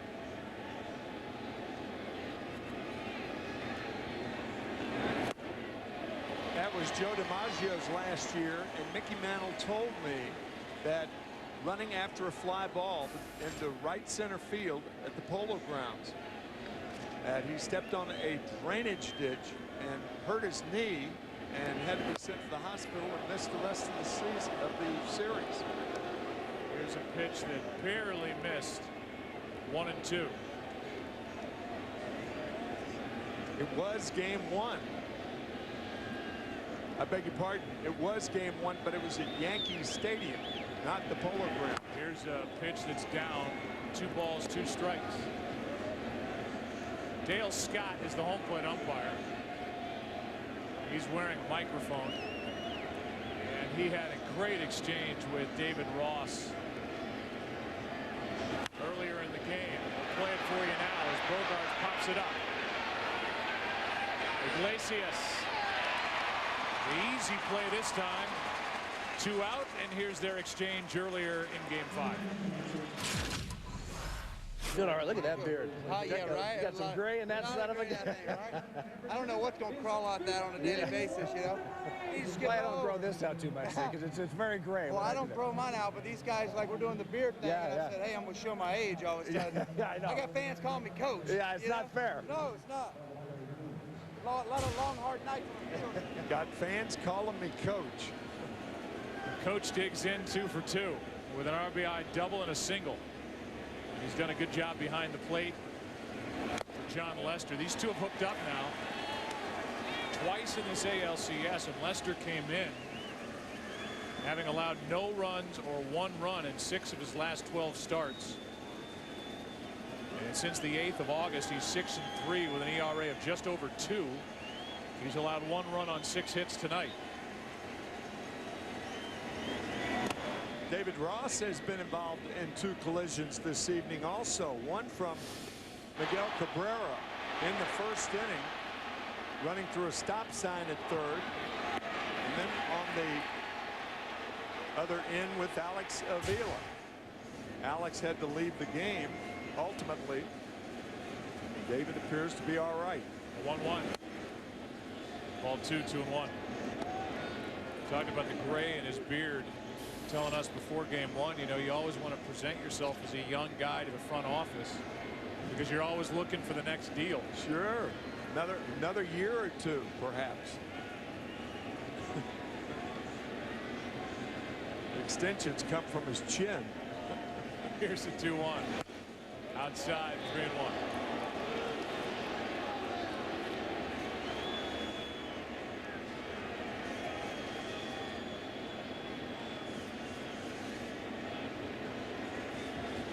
Bases empty, 2 out. In the bottom of the inning, it'll be Martinez, Peralta, and Infante. Full count.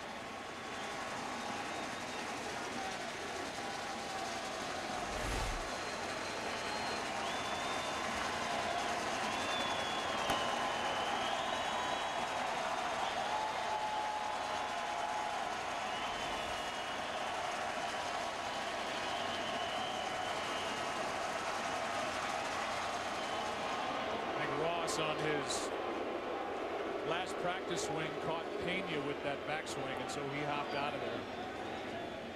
Time called by Dale Scott. So a full count, 2 out, nobody on here in the 6th. Good rip by Ross.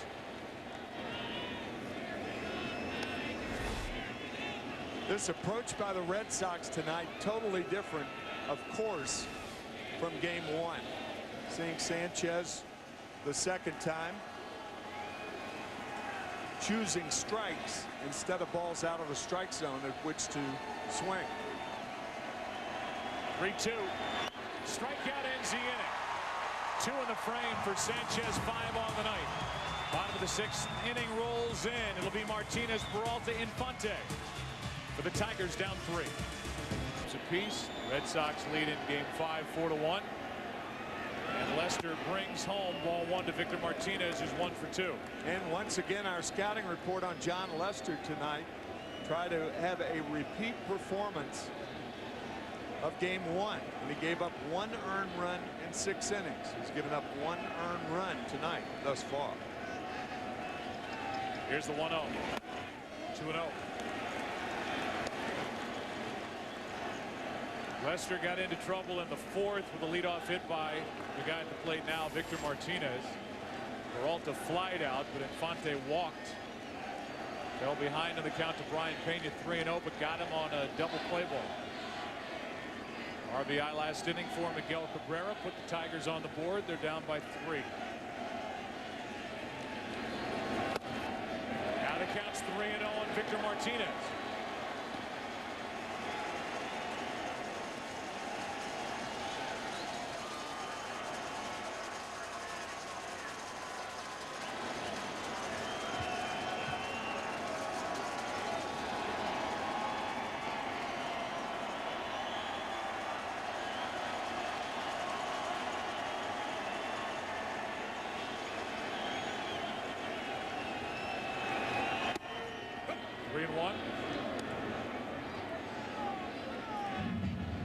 Victor during the regular season hit .301. 14 home runs. Hitting left-handed is his more powerful side. He's just trying to get on base any way he can. Start this 6th.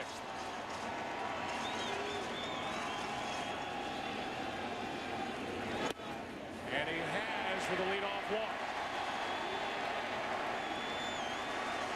And so now a welcome inside our broadcast booth. I'm Joe Buck. That is Tim McCarver. And so far, the Red Sox are getting what they need at the plate against Sanchez and getting what they need on the mound from John Lester. There's concern, though. He's walked 2 and a 3-0 count on another hitter in the 5th inning. So John Lester wobbling a little bit here. When you have a 3 or 4 run lead, managers do not like to see walks to lead off the inning. Not that they ever do, but particularly when one swing of the bat can inch the Tigers closer. They've got the guy up there to do it, Johnny Peralta, who is 1 for 2 and who has 6 home runs during the LCS round in his postseason career.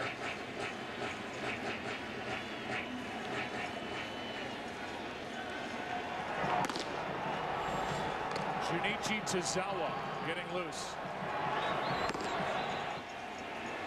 We're in the 6th inning. 1 ball, 1 strike. It was A.J. Pierzynski during our pregame show. He was saying the reason why he thought the Red Sox would win this game was the setup relief being better for Boston than it is for the Tigers. Yeah, there is no question about that. It's Tozawa getting loose here in the 6th inning. Here comes a 1-1. Peralta, strike 2. Well, another example of John Farrell playing this game like it's a game 7. Normally Tozawa comes in the 8th inning, and we're only in the 6th.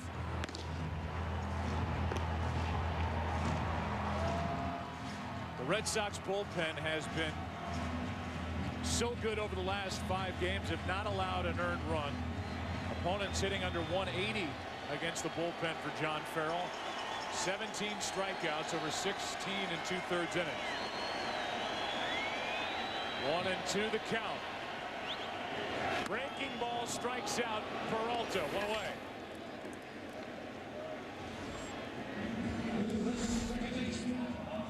Red Sox finally got Johnny Peralta to swing in a bad pitch. He has been very selective during this series. That curveball outside.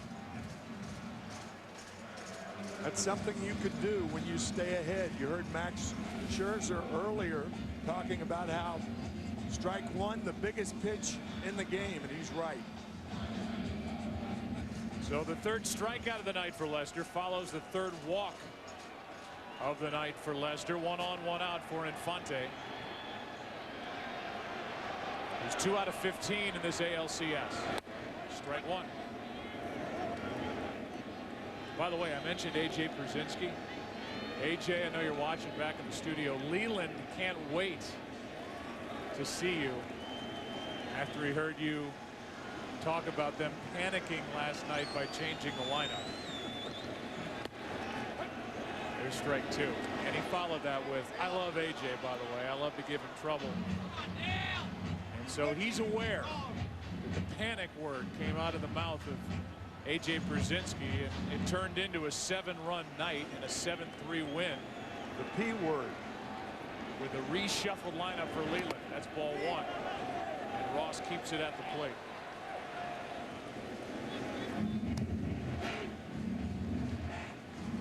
A.J. will be with us in the World Series on the pregame show. Are you trying to say that if ex-players express an opinion that they could get in trouble with managers? Really? Here's a 1-2 pitch from Lester. Runner at first, 1 out. Skips in, ball 2. Not that A.J. is an ex-player, by the way. Had a good year in Texas. Yeah.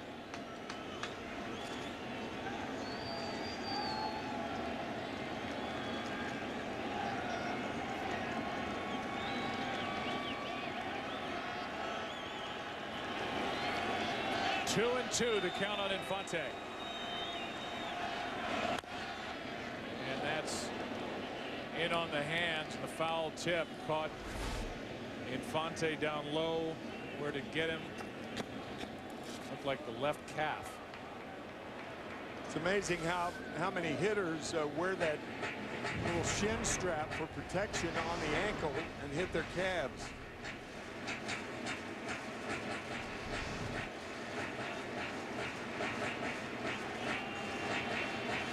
So Infante gets back toward the batter's box, not in there yet. 50-degree night. Rain is stopped. That's good news. Here comes a 2-2. Fouled away. We'll look ahead to Game 6 in this ALCS. We know there will be one, and a rematch of Scherzer and Buchholz. Scherzer, 7 innings, a run on 2 hits, 13 strikeouts, 2 walks in Game 2 against Buchholz, who could not get through the 6th. We don't know when that game will start because it depends on if there's a Game 7 in the NLCS. More on that after the 2-2. Into shallow center. In comes Ellsbury. The base hit. Martinez will stop at second. 2 on, 1 out. Ellsbury playing Infante very deep. I guess you've got to respect Omar's power. Watch Ellsbury when he makes the trap. Look behind him. I think he may have thought that ball got by him. And he's got it in his glove.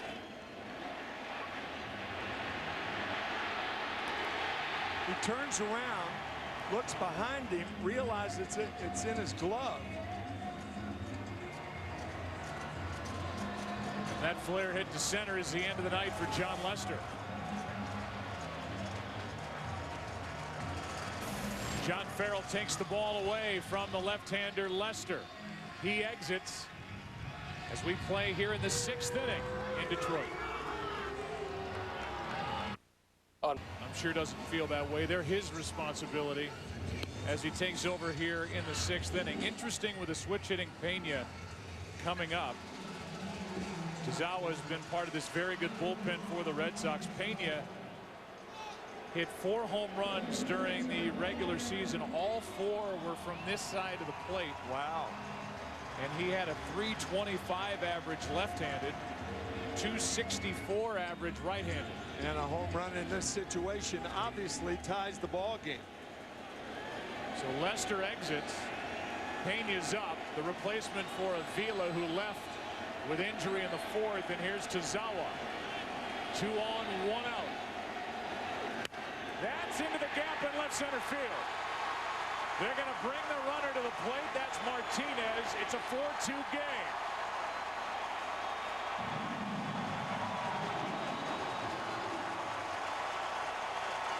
It looked like Brian Pena was looking for that ball away. He got it, didn't try to do too much with it. It was up and away. He spanked it to left center field. Good hitting by Brian Pena.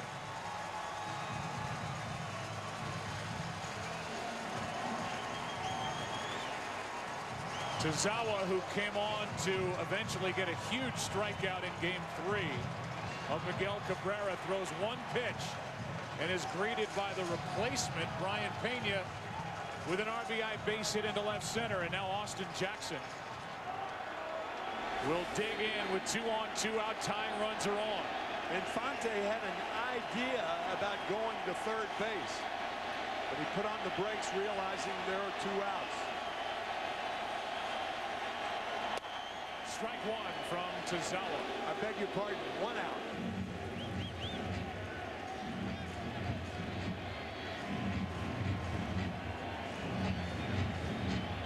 Austin Jackson on base all 4 times last night. His first 2 times with 2 hits today.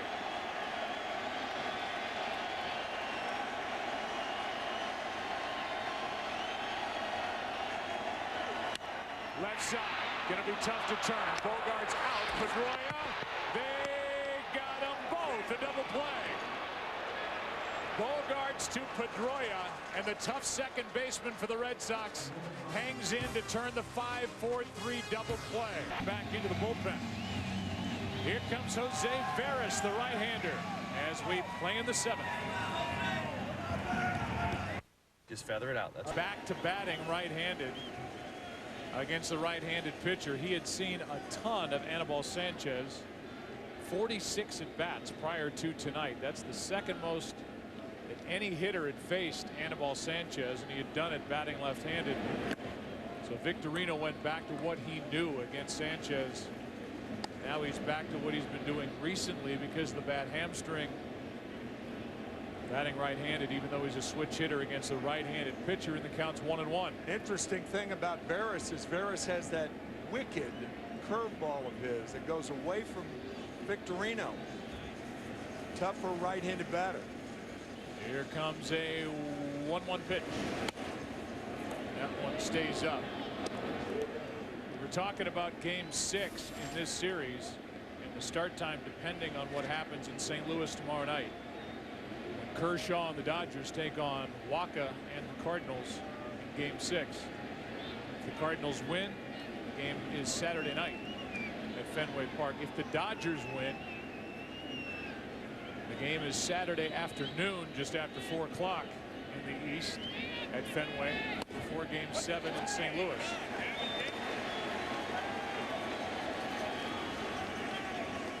So Jim Leland said we won't know until tomorrow night at about midnight whether our game on Saturday is a late afternoon game or a night game at Fenway. Yeah, the Tigers charter leaves at 1 o'clock one way or the other tomorrow afternoon. They will not work out at Fenway Park. Breaking balls fouled away.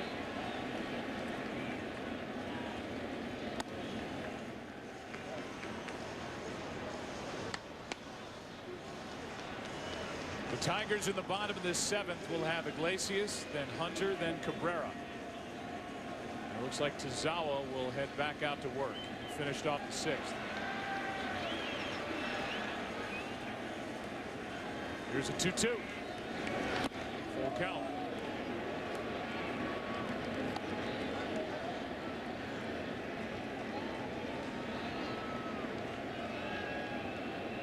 On deck is Pedroia, then Ortiz. Ellsbury went after the first pitch, popped it into center. Koch threw one pitch. His night is over. Breaking ball strikes out Victorino. And there's that nasty, nasty pitch that gets Shane Victorino, who's 0 for 4 tonight. Ferris throwing that pitch 5 out of 6 times and having enough confidence to throw it 3-2 to get Victorino. That's why it's puzzling to see Victorino hit from the right side because of Veras' curveball. 2 out, nobody on. Here is Pedroia, who is 1 for 3 tonight, 4 out of 17 in this series. This is a fastball right here. And the reason you know that is because Veras said, yes, I want that pitch. No, I don't want it there. Yes, I want it there. The only time a pitcher double shakes, I know that sounds strange, but it's double shakes, is when he's looking for positioning. And that's what happened before throwing that first pitch. There's the curve, and there's strike 1.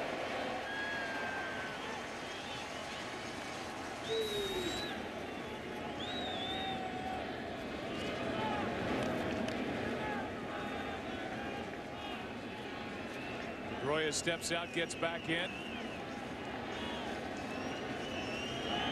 Fastball away.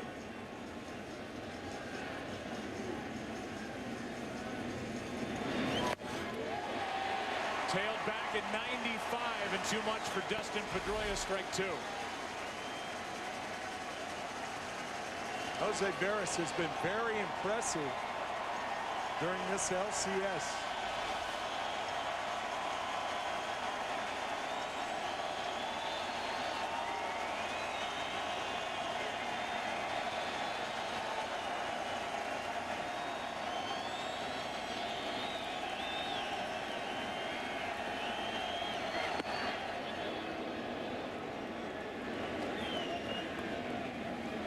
Both starters out of there. Sanchez 6 innings, 4 runs, 3 of them earned, 9 hits, 5 strikeouts, no walks. Lester 5 1/3, 2 runs, 7 hits, 3 strikeouts, 3 walks.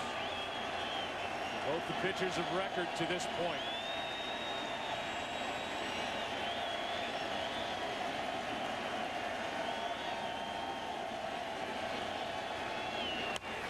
Chopped, tough play, Infante, too late.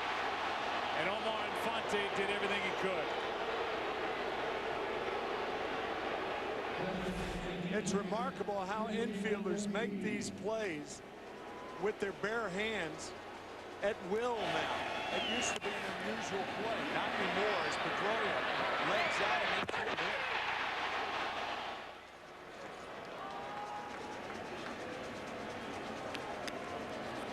Clearly safe. That's a big infield hit because it means that David Ortiz gets to face the right-hander. The 2 out here in the 7th. Prefer either a lefty or a guy like Benoit against Ortiz. Instead, it's Ferris who finds strike 1. He wants to know on the pitch or the swing. Greg Breslow getting loose. That's a very good point, Joe, because if Pedroia makes an out, then Jim Leland has a chance maybe to bring in Drew Smiley to face Ortiz to lead off the 8th inning. Pedroia, meanwhile, he tried to steal with Ortiz up in the 1st inning. Why not go again now? And you can run on Pena, who's more of an offensive type catcher.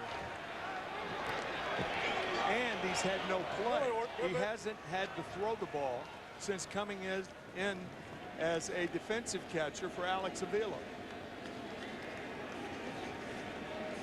2-run game here in the 7th.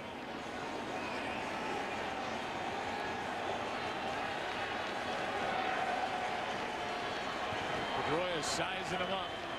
There he goes. Pitch outside. Throw down is too late. Stolen base, and Pedroia is at second with 2 out. Pena out to talk. I think what happened was Veras shook off the fastball. He threw the curve. So Pedroia not only had a good jump, he chose the right pitch on which to run. Well, the minute Pena let loose of that ball, he went out to Veras to talk to him. Now Jeff Jones out to talk. You've got first base open, the right-handed hitting Napoli on deck. And the Tigers can do what they want. They can put Ortiz on, obviously, or test David, who has a flare hit in this game, but only one other hit in this series, the game-tying slam on Sunday night. 5th inning. The pitch came in at 94. It went out at 71. On the hit speed, and that's why that flare off the bat of Ortiz fell in. That's his only hit in this series other than the home run. Grand slam to tie it on Sunday night.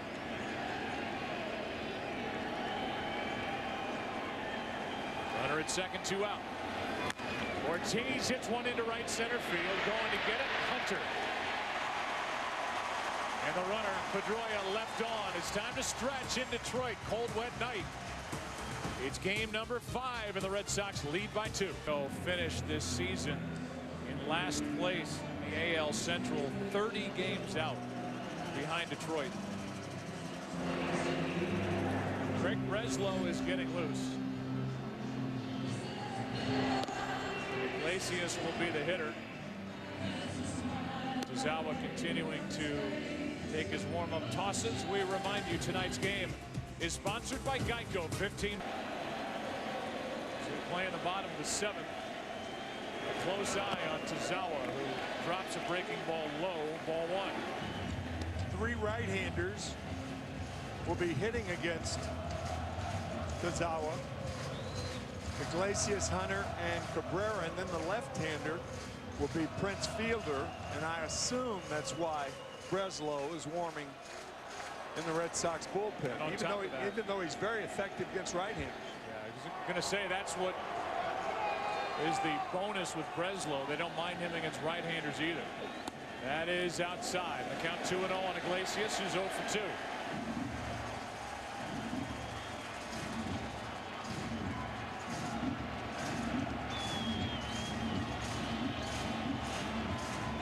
Hosea struck out, bounced back to the pitcher. That was against Lester.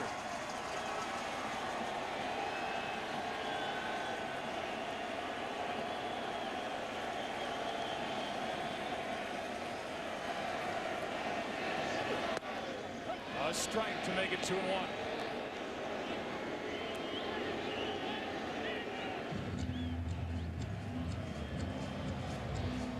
Torrey Hunter will follow, and then Miguel Cabrera.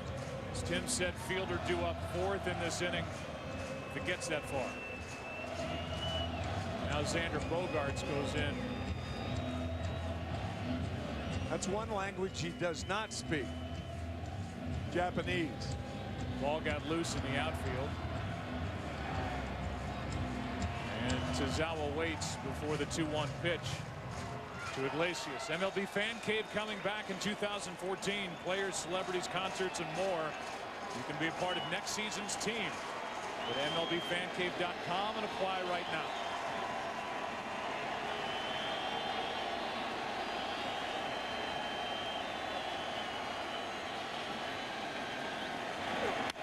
Two and two.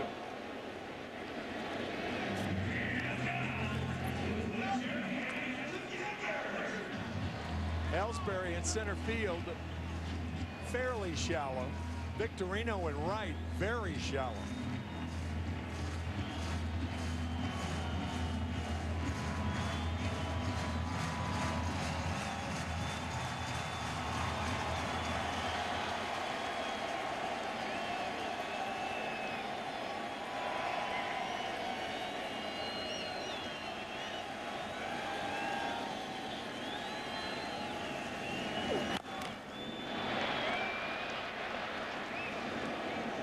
Mile-per-hour pitch from Tazawa, fouled back.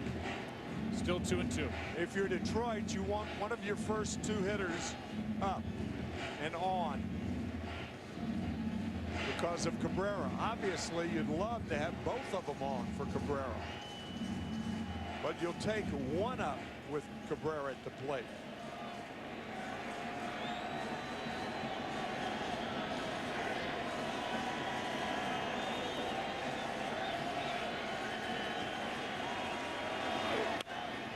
Foul.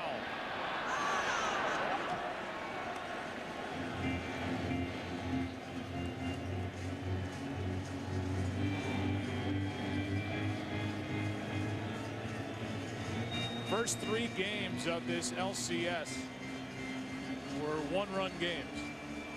Last night was 7-3. Tigers won it to even this series. It's a 2-run game here in the 7th inning tonight to see who has the advantage going back to Boston.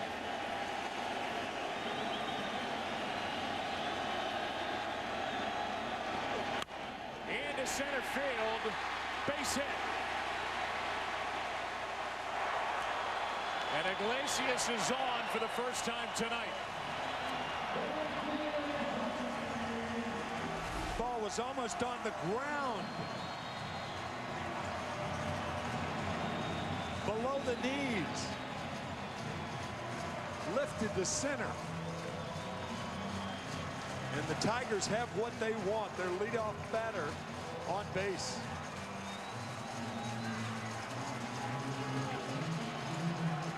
And the former Boston Red Sox infielder Iglesias on to start the inning. Now it's Torrey Hunter who's 0 for 3.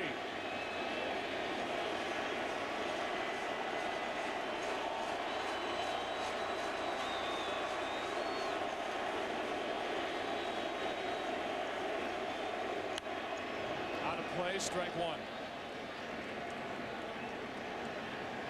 Coming up on 11 o'clock here in Detroit.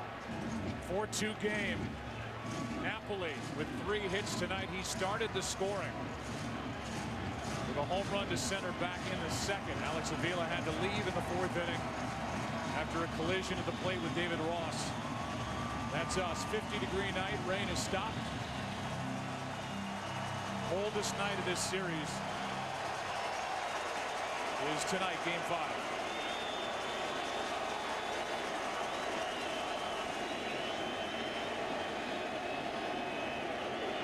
Strike 2.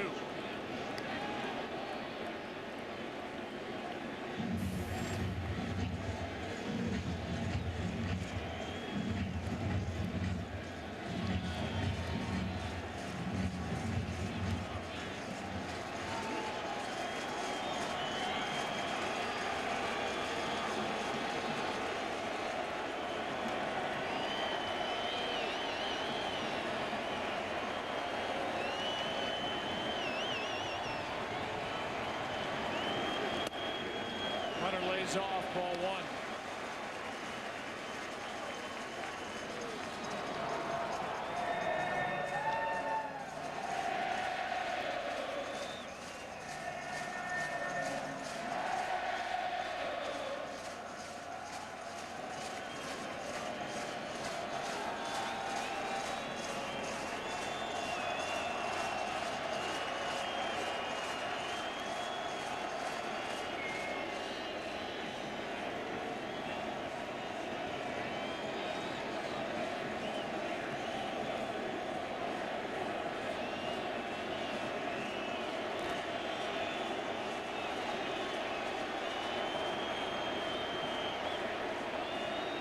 Here's a 1-2. That is slicing foul, and will get out of play. I think Tazawa does Torrey Hunter a favor by throwing a breaking ball here, because Hunter is not getting around on the high fastball. You don't want to speed up his bat.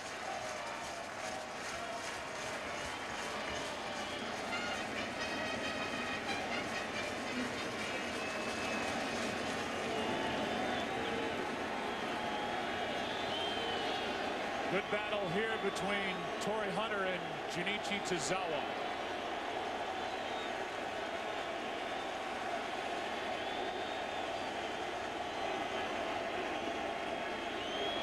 Scooped up by Ross, 2-2.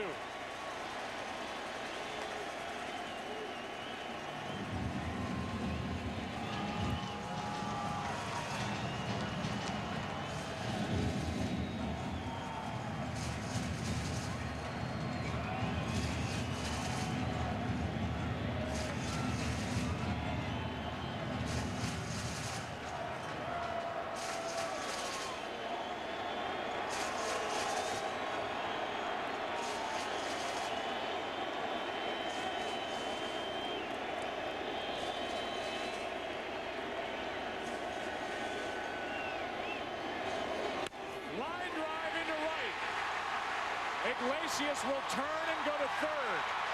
First and third, nobody out. Base hit Hunter.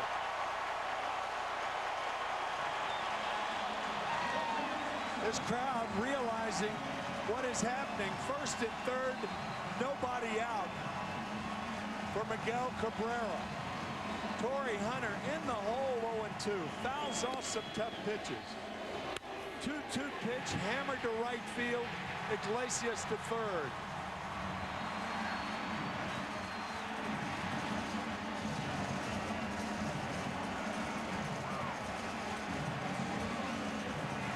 The reaction from the 38-year-old Torrey Hunter after getting the base hit to right. And now it brings in this matchup again. This time there's nobody out. The last time Cabrera faced Tazawa was in game 3 in the 8th inning, first and third, 1 out. And it was all heat from Tazawa for the strikeout. And everything away.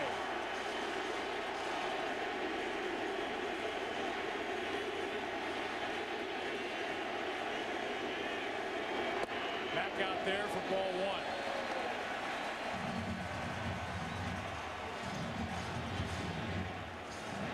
Triple Crown winner from a year ago.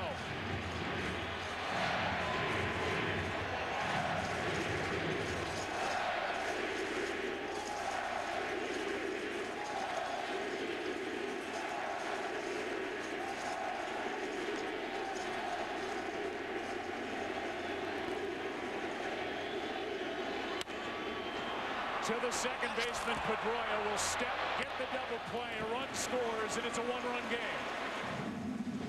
With a chant of MVP, Junichi Tazawa gets Cabrera on the 4-3 double play ball, no RBI, and that's it for Tazawa. And the Red Sox, under the circumstances, could not have gotten anything more than they had wished for. The double play ball hit by Cabrera. Now the bases are empty, 2 out in the inning. Red Sox clinging to a 1-run lead in the 7th. Prince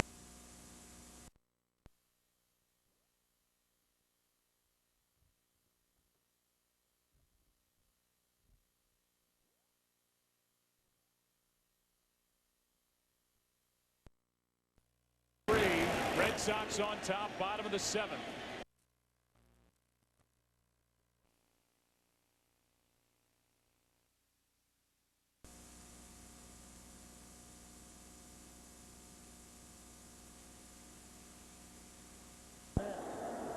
Fourth, 3. Red Sox on top, bottom of the 7th. Bases empty, 2 out. A run home in the inning for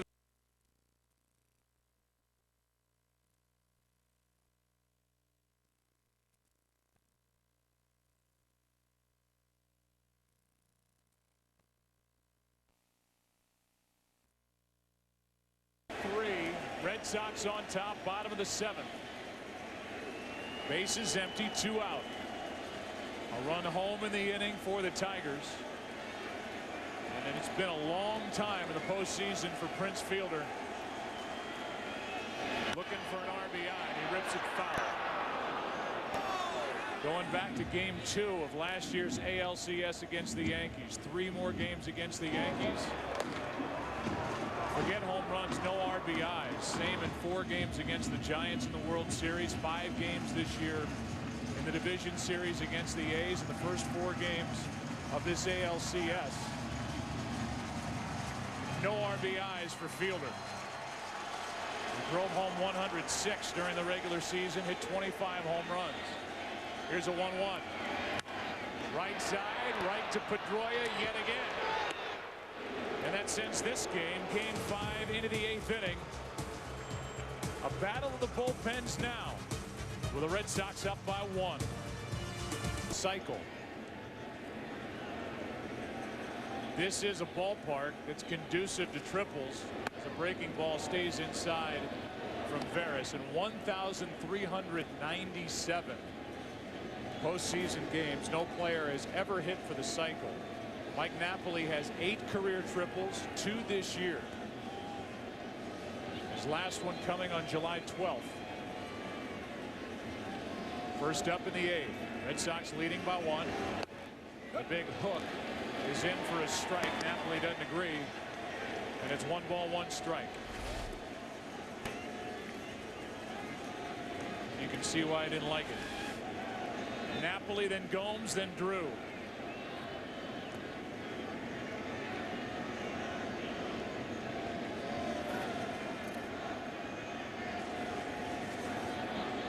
Here's a 1-1. Another breaking ball. We've seen nothing but that to Napoli. And the majority of pitches, the curveball from Veras, it's 1-2. 3 straight curves. And if anybody's ever set up for that fastball outside that Veras features 95, 96 miles an hour, it's Mike Napoli.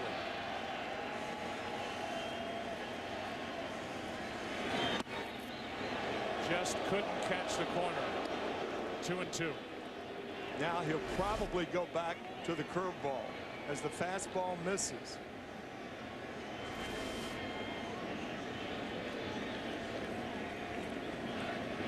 Another 1-run game in this ALCS.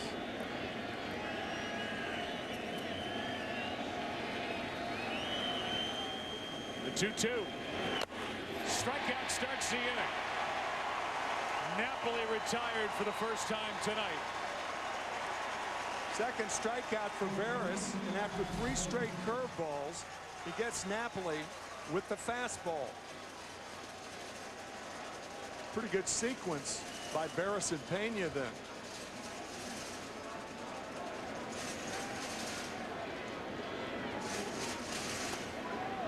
Bottom of this 8th inning, we'll start with Victor Martinez, then Johnny Peralta, Omar Infante. Breslow is the pitcher now for the Red Sox. No action for Boston in their bullpen. 1 out, nobody on. Ball 1 outside to Johnny Gomes,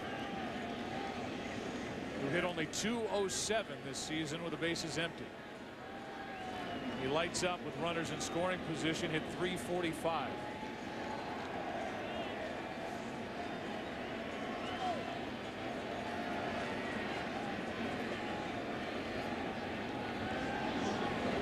Good curveball, strike 1. He's got a good curveball that he can throw for strikes. on a consistent basis. That is a tough, tough curve.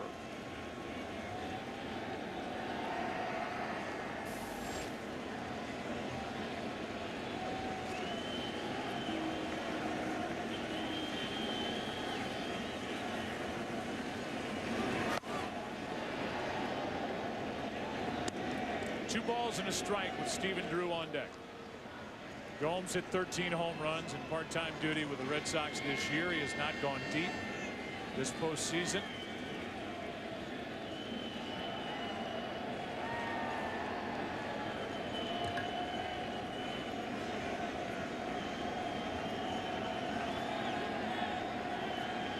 One out, nobody on. That's behind the plate. Out of play. Let's look at our Geico in-game box score for the Red Sox. Ellsbury has a hit. Victorino 2 out of 20 now in this LCS. Pedroia a couple of singles. Napoli with a home run, a double, a single. Ross has had a nice night, batting ninth with 2 hits and an RBI double.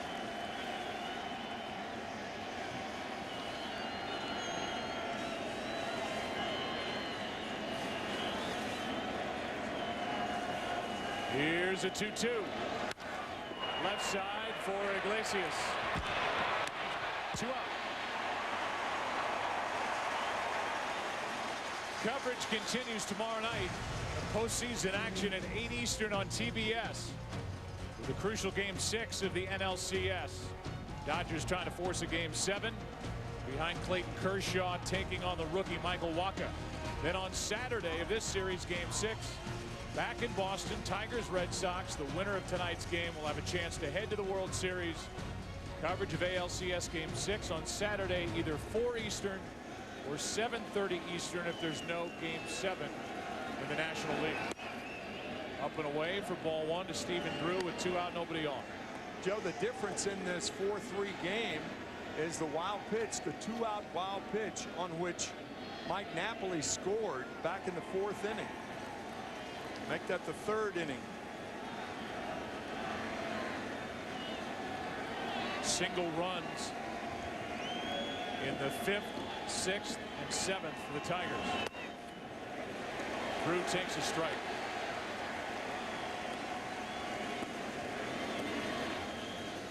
Stephen just 1 out of 16 with 8 strikeouts in this LCS.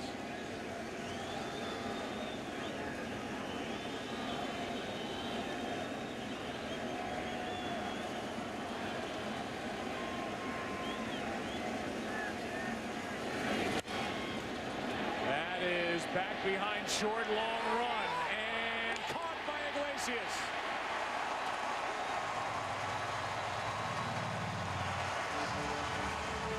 Tigers have scored in 3 straight innings. In the 5th inning, it was Cabrera. In the 6th inning, RBI by Pena. Last inning, on a double play ball. They trail by 1 in the bottom of the 8th of Game 5. Bottom of the 8th inning, Breslow back to the hill. Victor Martinez first up.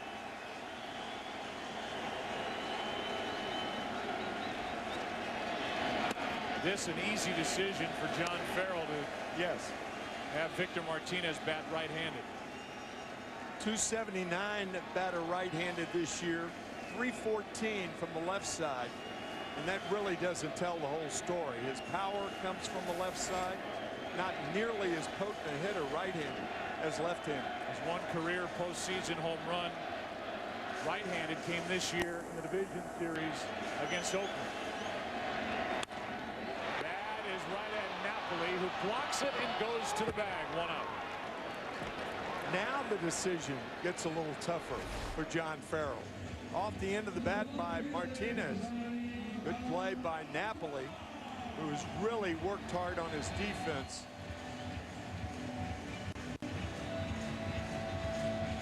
That's something you could do on the right side of the infield, because you don't have to make a throw unless it's a short throw, and This is the right decision John Farrell's going to make. And getting back to that point, Joe, about playing this like it were Game 7, that's what Farrell's doing. Uehara is going to come in. This season, including the postseason, he has had one 5-out save. That's what he'll be aiming for here tonight.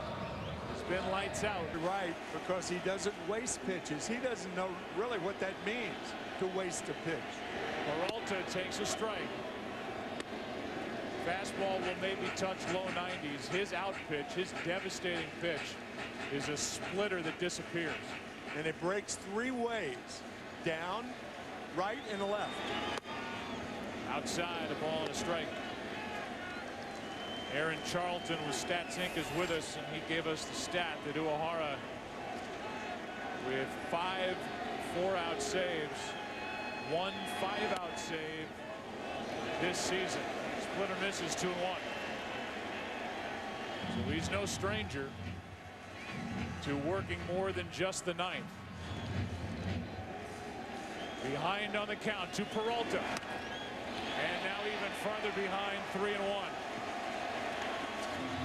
Even this is unusual, to have 3-1 count on an opposing hitter. He had 101 strikeouts this year and 9 walks. Peralta with 6 LCS home runs in his career. Trying to pump one out of here, and it's a full count.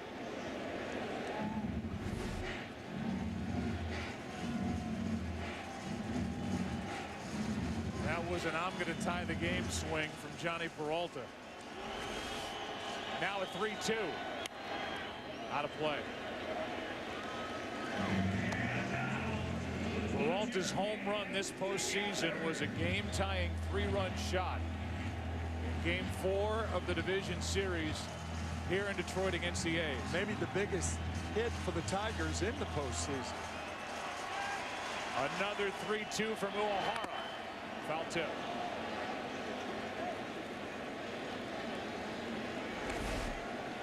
The splitter stays up.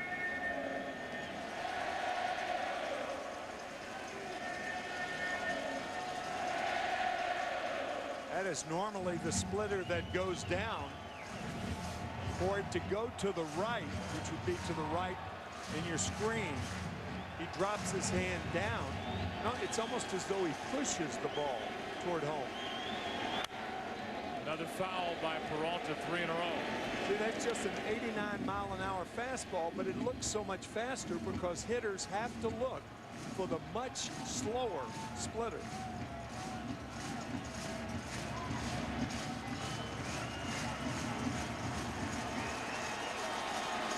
Peralta on 3-2. Strikes out. And the splitter got him 2 away.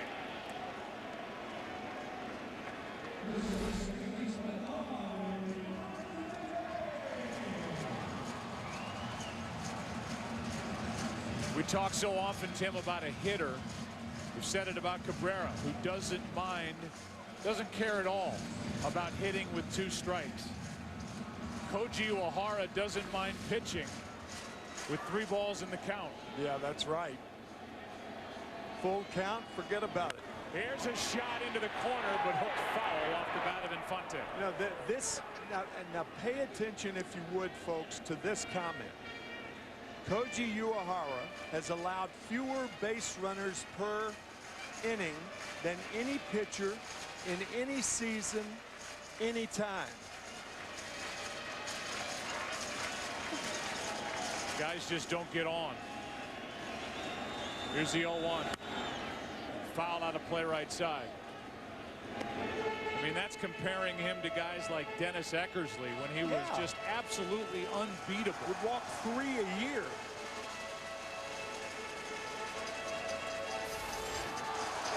Last walk for Uehara was August 3rd. A strikeout ends the inning, and the splitter got him. Uehara has been automatic